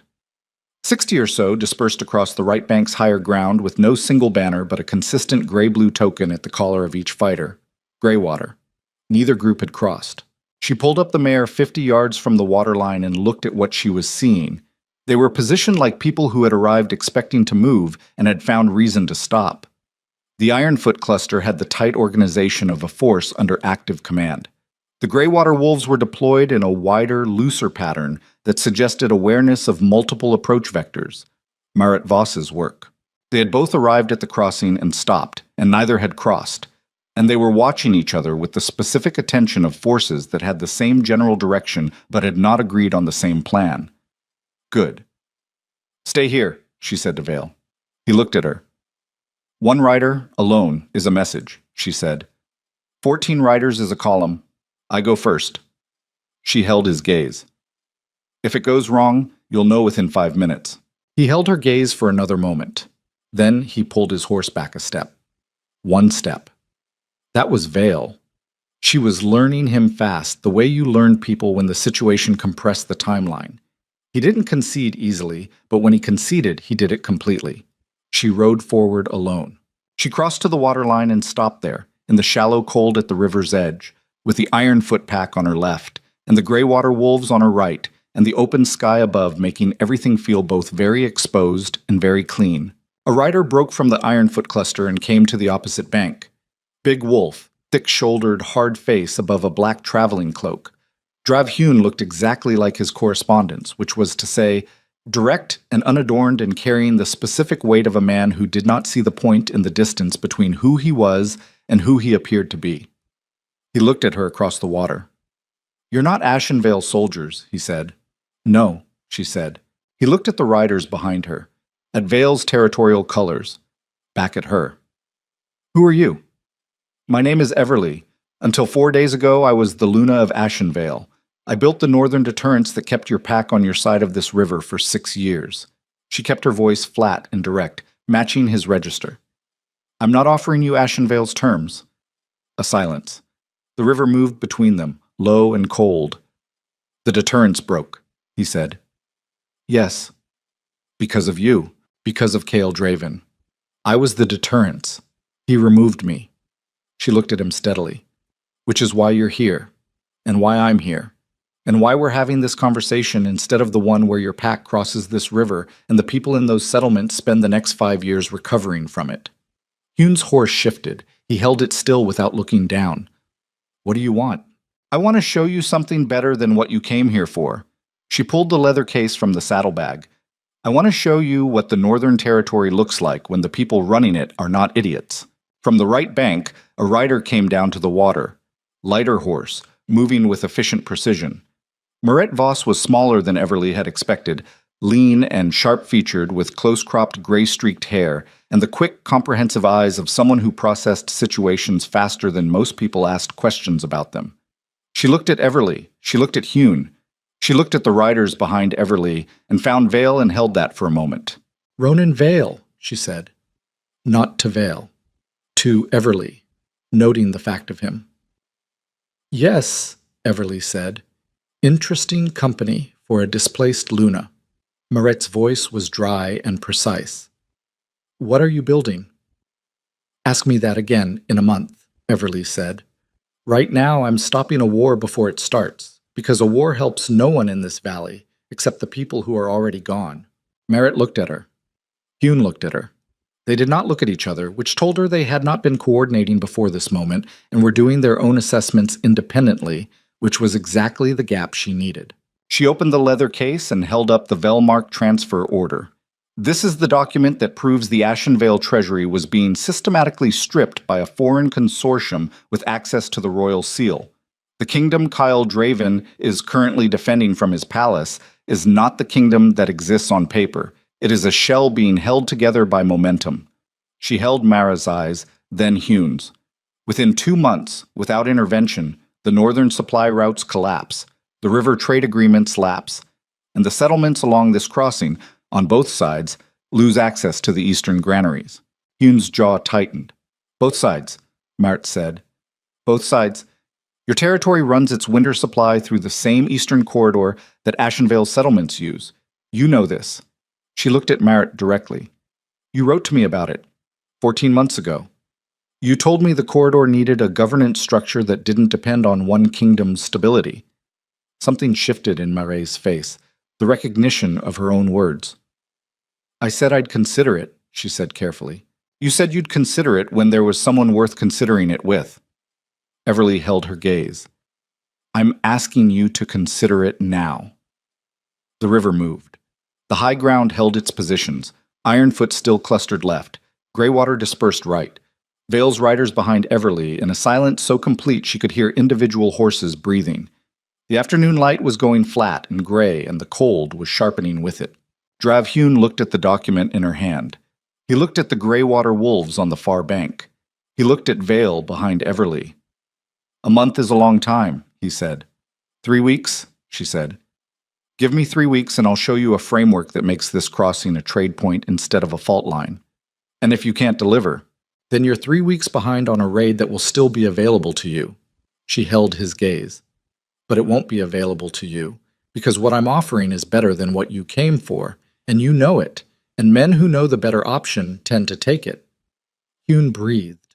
The calculation moving through him, visible in the jaw, in the set of his shoulders, in the specific quality of the silence a man makes when he is finishing an argument with himself. 3 weeks, he said. She looked at Maret. Maret was already looking at her with an expression that was not agreement, but was something adjacent. The look of a woman who had been waiting for a specific kind of offer for a long time, and was now deciding whether this was actually it or just something that wore its shape. I want the corridor governance in writing, Maret said. You'll have it in 2 weeks. A long moment. Then Maret turned her horse back toward the high ground and the Greywater wolves, and the specific tension in their positioning shifted. Not withdrawn, but no longer pointed. Deflated from a weapon into a waiting. Hune turned back to his cluster without further words. The Ironfoot pack pulled north, away from the crossing, in the controlled movement of a force standing down by command rather than defeat. Everly sat at the waterline alone for a moment, in the cold and the flat light, and she felt the exhaustion hit her in a single wave. Not the managed tiredness of the last 3 days, but the full weight of what the last 4 days had asked of her, landing all at once now that the immediate thing was handled. She breathed through it. Vale came alongside her. He had ridden up while the packs were withdrawing, and he sat with her now in silence, looking at the far bank, and in the quiet she was aware of him as something solid and actual rather than a piece on a board. A person who had ridden out of his own territory on 2 hours' notice because the math was the math, and he had done it. "That was not what I expected," he said. "What did you expect?" "I don't know. Something harder." "The hard part is coming," she said. That was the part that could be solved by conversation. She tucked the leather case back into the saddlebag. "Kael still has my correspondence. He still controls the palace. He still has the legal authority of the Alpha King's title, for whatever that's worth right now, and he will use everything he has to control the narrative before I can get to the council." She looked at Vale. "The hard part is Ashenvale." Vale looked back toward the east, toward his territory, and then toward the northwest where the road ran back through the mountain pass. "When?" he said. "Tomorrow, if we ride tonight." He absorbed this. 1 breath. 2. She watched him calculate the territorial implications of riding back into Ashenvale at the head of an Eastern Alpha's delegation, what it would mean legally, politically, personally. And she watched him reach the end of the calculation and stay with the answer rather than look for another one. "Senna manages the territory in my absence," he said. He turned to his commander who had come up on his left during the conversation at the waterline. "Full defensive protocol. No unilateral movements. Send riders to the Halstead Pack and Garrett Moss. Tell them what happened at the crossing, and tell them the meeting point is Ashenvale, 1 week." Senna nodded with the efficiency of someone who had been expecting orders like these since she'd received the first ones. They made camp on the high ground for 3 hours. Enough for the horses, enough for the riders, enough for Everly to eat something and sit with her back against a boulder and look at the stars coming in over the eastern horizon and allow herself to be still for the first time in 4 days. She thought about what was ahead of her.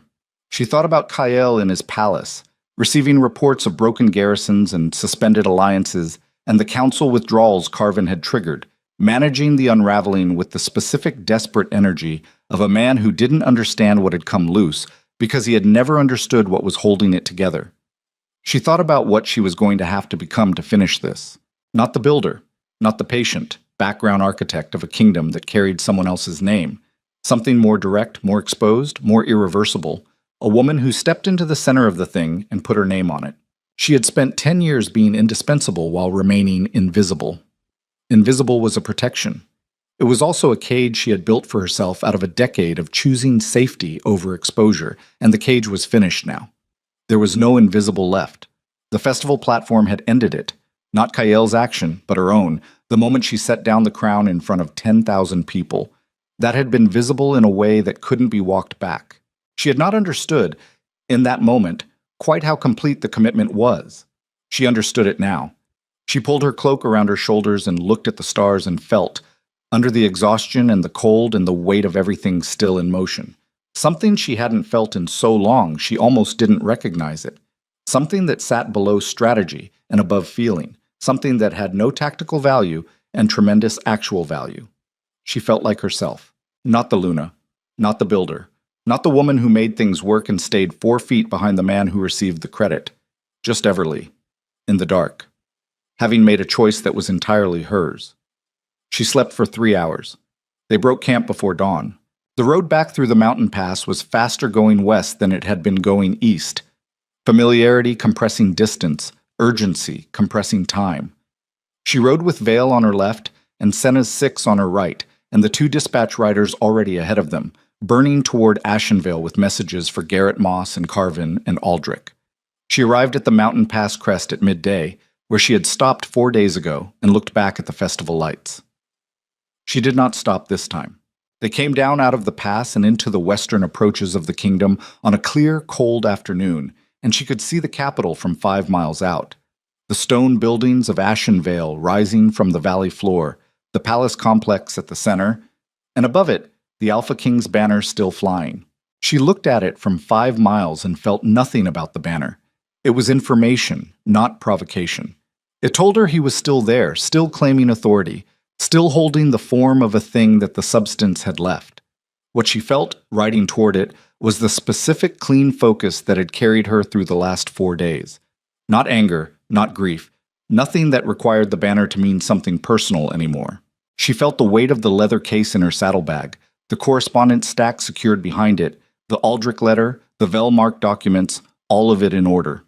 She felt Vale riding beside her with the straightness of a man who had made his decision fully and was not revisiting it. She felt the 12 riders behind her and the 2 dispatch riders already inside the city spreading word. And somewhere in the city, Garrett Moss waiting, and Carvin with 3 noble families in emergency council, and Aldrich with the Treasury Annex locked, and the documents secure. She had the pieces. What she was riding toward was the moment those pieces came together in front of a council and a court, and a king who had read her correspondence and believed that reading it meant he understood it. He did not understand it. He had seen her words. He had not seen what the words were building toward. He had watched her prepare to leave and thought the preparation was the plan. The preparation was not the plan. The plan was what happened when the preparation was finished and the woman who had built the ground decided to stand on it herself. She was 2 miles from the city gate when the first outriders appeared. Cale's palace guard, 4 wolves in the black and silver of the capital regiment, moving toward them on the road at a controlled canter. The lead rider pulled up 20 yards out and looked at her, at Vale, at the Eastern Territorial colors. "The Alpha King requests your return to the palace," the rider said. Scripted, careful, managing the gap between what he'd been told to say and what the situation clearly was. Everly looked at him. "I know," she said. "He can wait until I've spoken with the Royal Council. The council chambers are currently—" "I know what they currently are," she said. "Tell Cale Draven that his Luna is home." The rider looked at her with the expression of a man who was very aware that the word Luna no longer meant what it had meant 4 days ago, and was not certain what it meant now, and was going to have to go back and report this conversation to someone, and was not looking forward to it. She held his gaze until he turned and rode back toward the city. Then she looked at Vale. "Whatever happens in there," she said. "I know," he said. She rode forward. The city gate was open. The guards at it were standing. And in the space between the gate and the palace, the streets of Ashenvale were full. Not the festival crowd, not celebration, but the specific density of a city that had understood something had changed and was waiting to find out what the change was called. She rode through them with her back straight and her hands steady on the reins and her face entirely calm. And the crowd moved and watched and did not cheer and did not shout, just watched with the held breath attention of people at the edge of something they couldn't name yet. She came to the palace steps, and at the top of the steps, in the black and silver of formal authority, with 24 palace guards arrayed behind him, and the look of a man who had spent 4 days getting worse news every hour, and had decided that the only remaining move was the most direct one, Cale Draven stood and looked down at her. For a moment, just that. The distance between them. The steps. The cold air. And the watching city. Then Cale said, and his voice carried in the silence with the flat authority of a man who still believed authority was the answer, "You don't come back here with an Eastern Alpha at your back and call it anything other than what it is." Everly looked up at him from the base of the steps. "What is it?" she said. His jaw tightened. "Treason." She looked at him for a long moment. She thought about the 2 words in his handwriting at the bottom of the Velmark letter. She thought about 8 months of monitored correspondence. She thought about the guard rotation she had written herself a year ago that left the postern gate empty on festival night. She thought about all of it. Then she reached into the saddlebag and pulled out the leather case and held it up where the guards behind him could see it, where the council members she could see clustered at the palace's main entrance could see it, where the city, watching from the street, could see it. "I have the Velmark transfer authorization," she said. "I have the Treasury clerk's correspondence. I have the payment ledgers. And I have a document at the bottom of this case that carries your seal and 2 words in your handwriting that authorized a foreign consortium to access your kingdom's reserve vault." She looked up at him. 12 noble witnesses saw me enter this city. Alpha Ronan Vale of the Eastern Territories has requested formal council recognition. Commander Aldrich is holding the treasury evidence under military seal. She held his gaze, and her voice was completely level, and it carried across the palace steps and into the street where the city of Ashenvale was listening. "You can call it treason if you want, but the council is going to have to decide what to call it after they read everything in this case." Cale stared at her. For one moment, one single fractured moment, she saw it move across his face. Not guilt, not quite. The specific, terrible recognition of a man who had finally done the accounting he had avoided for 10 years and arrived at the number, and the number was not survivable, and he knew it, and she could see the moment he knew it, in the exact second the certainty in his face went out like a flame in wind. Then his eyes went to the guards behind him, and she saw what he was going to do a half-second before he did it. "Take her," he said. The guards moved. Vale's hand went to his sword. Behind her, in the street, the crowd broke its silence. Not a cheer, not a protest. A sound more complicated than both. The sound of 10,000 people choosing. Everly stood at the base of the palace steps, with the leather case in her hand, and the cold air in her lungs, and the sound of the city rising around her. And she did not step back, and she did not look away from Kael's face, and in the space between the first movement of the guards and whatever came next, she felt something that had no name for it except the thing that was true. She had built this ground, every stone, and it was going to hold. The guards came down the steps fast, 6 of them, Palace Regiment, trained for exactly this kind of controlled apprehension, the kind where the goal was compliance without spectacle. They moved with the mechanical certainty of men following an order they had not questioned because the man who gave it still wore the title that made questioning unnecessary. Everly did not move. She stood at the base of the steps with the leather case in her hand and watched them come and calculated the distance and the angle and the crowd behind her and made a decision in the space between one breath and the next. Not the decision to fight, not the decision to run, but the third decision, the one that required the most from her, which was to simply remain exactly where she was and let the moment be what it was. Vale's sword was half drawn when she said, without turning, "Don't." He stopped. The first guard reached her and put his hand on her arm. Firm, not violent, the practiced grip of a man who had been told to bring her in intact. She let him take her arm. She looked up past him at Kael on the steps, and she held up the leather case in her free hand so that it was visible to every person in the street, every noble at the palace entrance, every council member watching from the upper windows. "I came back to your city," she said, loudly enough that it carried. "I came back with evidence. I came back with witnesses." She looked at Kael's face. "And you sent guards." The street had gone completely silent. Kael stood at the top of the steps, and the certainty she had seen collapse in his face a moment ago had been replaced with something harder and more desperate. The look of a man who had decided that if he moved fast enough, aggressively enough, the thing coming at him might still be stopped by sheer force of authority. He had always believed that. He was wrong, and he had always been wrong. But he had never had to be right because she had always made the authority work, regardless of whether the belief behind it was sound. She was not doing that anymore. The guard holding her arm felt something change in the crowd behind him. Not a sound, not a movement, but the specific quality of pressure that a crowd generates when it has made a collective decision and is half a second from expressing it. She felt it too, at her back, the city of Ashenvale shifting its weight. Lord Carvin's voice came from the palace entrance, not shouting, the carrying precision of a man who had spent 40 years making himself heard in large rooms. "Release her." The guard did not release her. He looked up at Kael. Kael was looking at Carvin, then at the council members clustered at the entrance. 5 of them now, she could see, in formal council robes, which meant Carvin had called them before she arrived, which meant the dispatch riders had gotten through and the word had spread faster than Kael's damage control. "The council has not authorized this," Carvin said. He walked down the entrance steps with the deliberate pace of a man establishing jurisdiction through the refusal to rush. "She is not a criminal. She is a former Luna who has returned with evidence material to the Treasury breach. Any detention requires council approval." He stopped 10 feet from the guard holding Everly's arm. "You do not have council approval."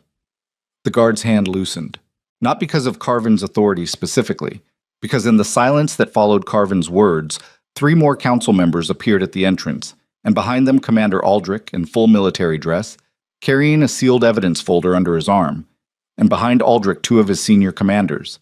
And the picture being composed on the palace steps was a picture that Kael Draven, looking down from above it, could read as clearly as anyone.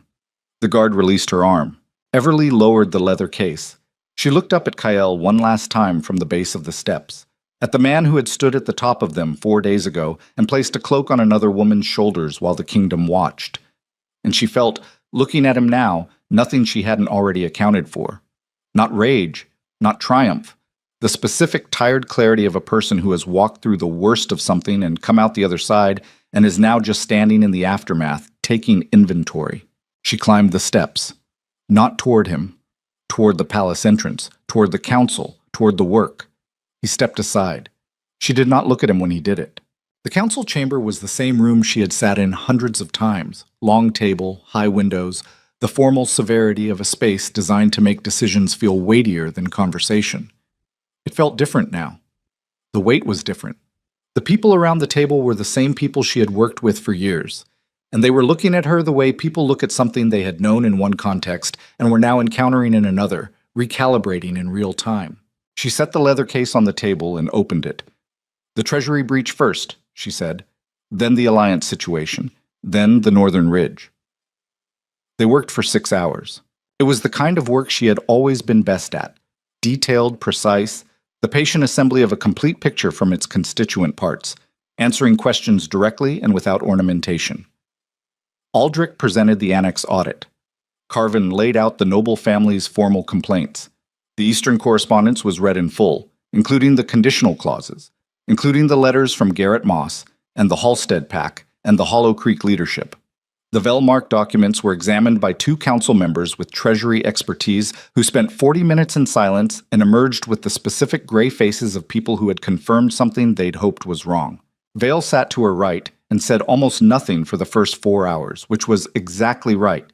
His presence was the statement. His silence was the respect. The combination of both communicating to the council that what they were looking at was not a domestic dispute or a political coup, but a restructuring with serious external weight behind it.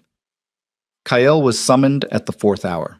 He came in with 2 of his remaining loyal council members, older men, both of them, who had served under his father and whose loyalty had always been to the position rather than the person, which meant it was already becoming clear to them that the position was in the process of redefining itself. He sat at the head of the table out of habit, and nobody told him not to, and it did not matter, because the head of the table had been irrelevant to who held power in this room for the last 4 hours. He looked at the documents spread across the table. He looked at Aldrich. He looked at Carvin. He looked finally at Everly. "You went to Vale," he said. "Yes." "You used my correspondence against me." She looked at him steadily. "You used mine." Something crossed his face. Not guilt. She had stopped expecting guilt from him days ago, had filed it away with the other things she had believed about him that turned out to be projections of what she'd needed to be true rather than what was. What crossed his face was something rawer and less organized than guilt, something that lived below the architecture of his self-image and rarely surfaced. Loss. Real, undefended loss.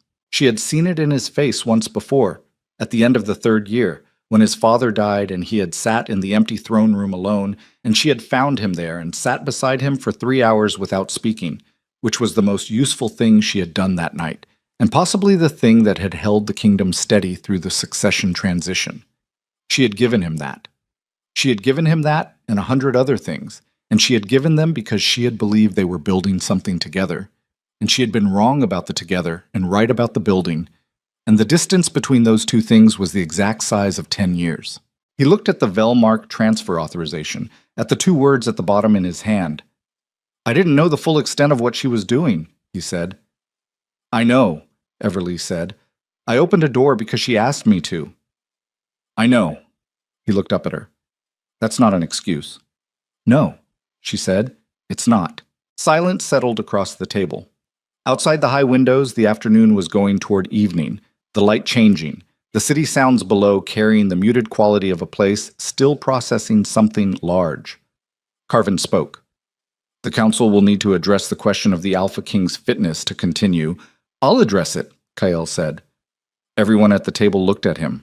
He sat with his hands flat on the table, looking at the documents, and she watched him doing the accounting she had done 4 days ago on the terrace, the full accounting, the one that didn't have a manageable result. And she watched him stay with it, which was something she had not expected from him. Not because she had believed he was incapable of it, but because staying with the unmanageable result was the hardest specific thing that humans did, and most people found a way around it. He was not finding a way around it. "I'll step down from the council vote," he said. "I want it on record that I'm not contesting the evidence." He paused. "And I want it on record that the Treasury breach was facilitated by my negligence and my—" He stopped. His jaw tightened. He finished the sentence with the specific, costly precision of a man pulling something out of himself that had never seen air before. "And my arrogance.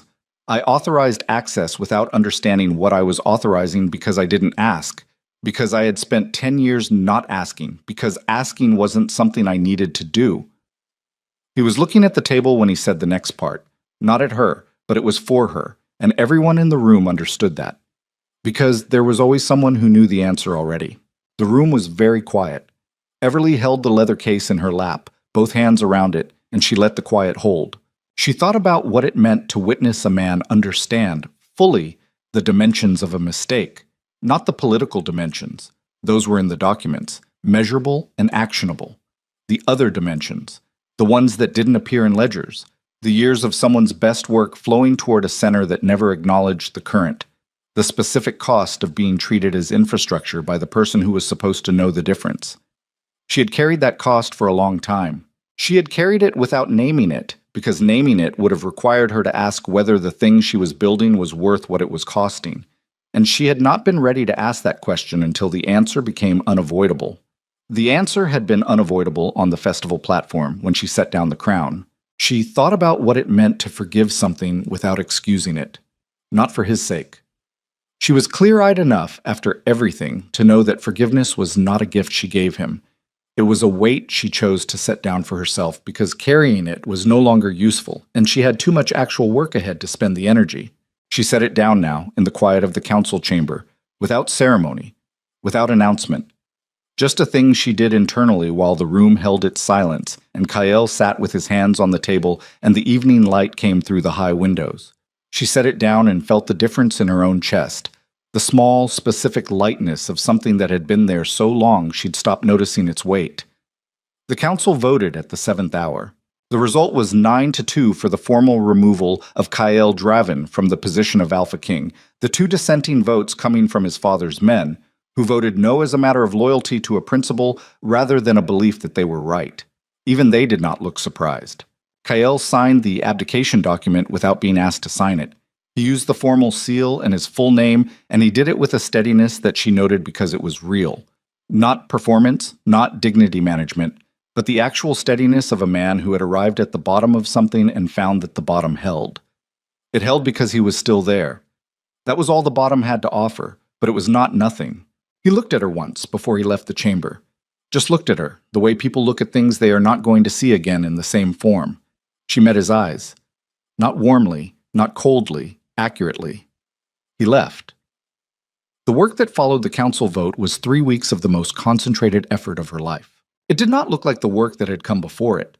It did not have the qualities of patience and invisibility that had defined the previous 10 years. It was public, direct, and conducted entirely under her own name, with her own authority, in her own voice. The first week was the Northern Ridge. She coordinated with Aldrich on the garrison reinforcement, using Vale's territorial riders as interim support while the border commanders reorganized around the command vacuum Kyle's palace withdrawal had created. It was logistics, grinding, detailed, unglamorous, and she worked it from a desk in the council chambers and a horse on the road to the ridge and back, sometimes the same day, sleeping when the work permitted it. Garrett Moss arrived in the city on day 3 with 6 pack leaders from the Eastern Territories and a list of trade concerns that needed immediate attention. She met with them for 2 full days in the same chamber where she had spent years sitting 4 feet behind the throne. She sat at the head of the table herself. Nobody commented on it because it would have been like commenting on water running downhill. Merritt Voss sent a representative on day 5 with the written governance framework request Everly had promised at the river crossing. She sent back a draft within 36 hours. Merritt returned a revised version within 2 days of that. They had an agreement on the corridor governance structure in 10 days, which was faster than anything she had ever negotiated through the old Royal Council, and she understood why as she signed it, because there was no one to manage around anymore, no one to protect from the complexity, no one to translate the substance into palatably simple terms. She could just do the work at full speed. The Velmark Consortium was referred to a formal territorial tribunal, a longer, slower process that would take months and would involve legal structures she had been carefully building relationships with for years. 3 of the consortium's principals had already fled. 2 remained in territory, calculating whether cooperation offered a better outcome than flight. She let the tribunal work. The Treasury clerk was tried through the military council and convicted on the evidence Aldrich had secured. The sentence was exile rather than execution, which was her recommendation, and which the council accepted because she had made the argument that information extracted from a cooperative exiled man was worth more than a lesson extracted from a dead one, and the argument was sound. Celine Voss was not tried. There was nothing to try her with that would hold. She had left before the transfer completed, and the documents Everly had taken were enough to implicate the consortium without needing Celine's testimony. Everly had let her walk out the postern gate, and she stood by that decision, and she did not second-guess it, and occasionally at night she thought about the 2 words Celine had said at the passage entrance. "It's not for him, is it?" And she thought that Celine Voss, whatever she was and whatever she had done, had seen something clearly. Vale stayed in Ashenvale for the first 2 weeks. He worked from a guest chamber in the palace's east wing, the one that had been Celine's, which had struck him as grimly appropriate when she'd offered it, and struck her as practical, which was the difference between them that she found she liked. He attended the council sessions where his presence was useful and absented himself from the ones where it wasn't, and he ate dinner with her 3 nights a week in the smaller council dining room, and they talked about territory management and treaty structures and the specific technical problems of governing a border region in a period of transition, and sometimes they talked about other things. And the other things were where she was still learning how to be in a conversation with him.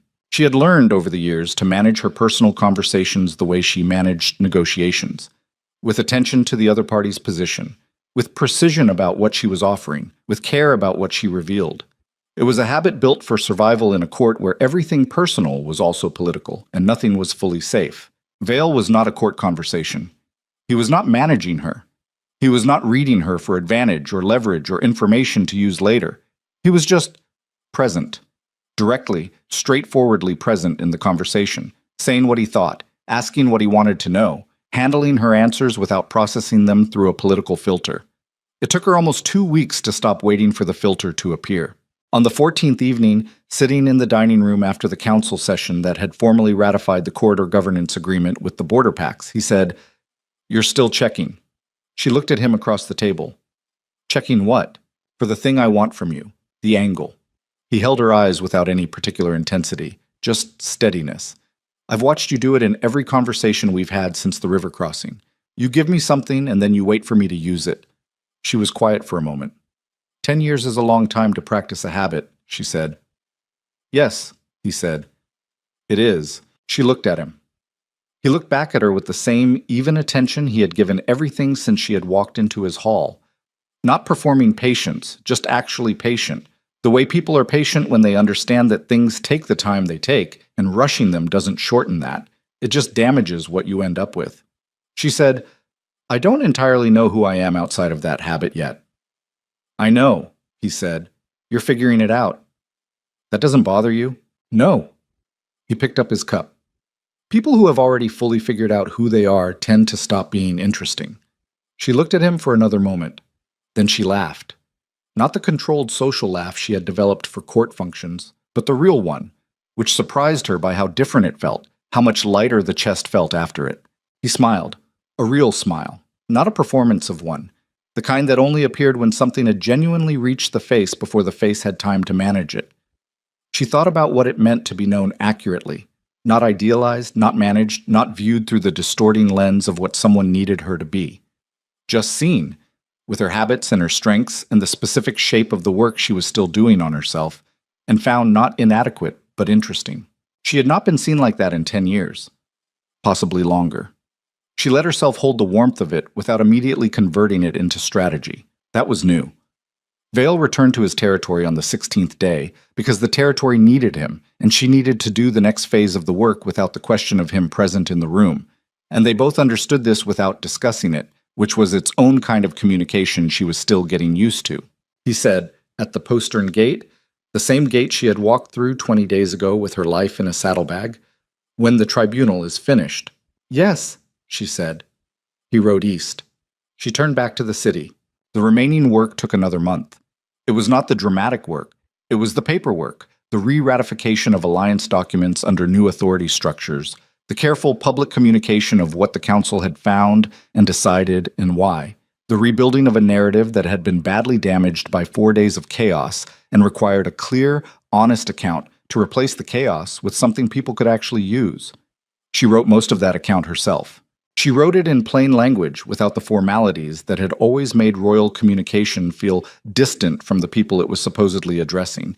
And she addressed it to every Pact settlement in the territory. And she sent it via the courier network that Bryn's brother ran, which meant it arrived with the reliability of a system that had been designed for this. Bryn came back to the city on day 22 with his family and his steady competence and a look on his face when he saw her that was not quite relief and not quite pride and was the complicated thing that sat between them. "You didn't need 12 riders," he said. "I needed 13, she said. "I needed you to put a horse at a post in the dark." He shook his head and went back to work. The Moon Festival anniversary arrived on a clear, cold morning at the end of the month. It was not planned as a ceremony. She had not scheduled it, had not organized a platform or a crowd or a formal address. She had been in the records room since before dawn, working through the last of the treaty re-ratification documents, and she had emerged at mid-morning to find that the city had organized itself. They were in the square, not all of them, not the 10,000 of the festival night, but several thousand, gathered in the cold without being summoned, the way people gather when something has accumulated enough weight that the gathering becomes its own kind of expression. She stood at the top of the palace entrance steps and looked out at them, and they looked back at her, and for a long moment it was just that, mutual, quiet, the particular weight of people who had been through something together recognizing it in each other's faces. She was wearing dark riding clothes and a plain gray cloak. No crown, no silver thread. The silver moon crown was in the council records room, in the formal inventory of the kingdom's historical regalia, an artifact, a document of a thing that had been no longer an active instrument. She had not missed it once. She looked out at the square and thought about the woman she had been on the festival platform a month ago, standing 4 feet from the throne, in midnight blue, waiting for an honor that had never been coming. She thought about who that woman was, what she had been carrying, how long she had been carrying it. She had built a kingdom out of patience and precision and the willingness to remain invisible. And the patience and precision had been real strengths, but the willingness to remain invisible had been a choice she had made so long ago it had stopped feeling like a choice. It had become the shape of her life. She understood now that you could build real things and still be building them wrong. Not wrong in the work, not wrong in the quality, but wrong in the terms under which you offered the work. Wrong to offer it without requiring that it be seen. She had required nothing. She had believed that not requiring anything was a form of strength. Wanting nothing, needing nothing, running entirely on the satisfaction of the work itself. It was not strength. It was a kind of exile she had built inside her own life, furnished with achievement, indistinguishable from strength, until the moment someone handed her a humiliation in front of 10,000 people, and she understood, in that instant, that she had never once made herself hard to lose. She had made herself essential. There was a difference. Essential meant indispensable to the function. Hard to lose meant indispensable to the person.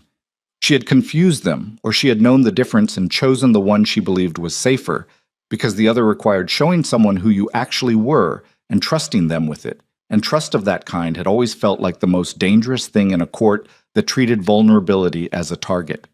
She had been right about the court. She had been right about Kael. She had been wrong to let it make her invisible to everyone. She looked out at the square and thought about the next year. The tribunal, the corridor governance, the Northern Ridge refortification, the council's work on a new leadership structure that would not be built around a single alpha's authority. That had been her proposal, submitted 2 weeks ago, and it had generated the most contentious debate the council had produced since the succession, and it was going to pass, and it was going to change the fundamental architecture of how the territory governed itself. It was the biggest thing she had ever built, and it would carry her name. She thought about Vale's territory, Northeast, and the rider system between them that had been routing correspondence for 2 weeks at a pace that was probably excessive for purely diplomatic purposes, and that neither of them had commented on. She thought about what it meant to build something with someone rather than for someone. She was going to find out. She looked down at the square, at the wolves of Ashenvale standing in the cold morning looking up at her. And she thought about what she wanted to say, and then she stopped thinking about what she wanted to say and just said it. "I know what the last month has cost you," she said. Her voice carried the way it always had, not by force, but by clarity, the carrying quality of words that were not performing anything. "I know what it costs a city to lose the shape it's used to, even when the shape was wrong." She looked out at them, not at a crowd, at people, Specific faces, the heavy-set woman from the way station in the northern ward who had been there that morning managing provisions, the older wolf from the Hollow Creek community who had ridden 2 days to attend the governance meeting. I'm not going to tell you what this kingdom is going to be. I'm going to work on it with you until we find out. That's all I know how to promise. The square was quiet.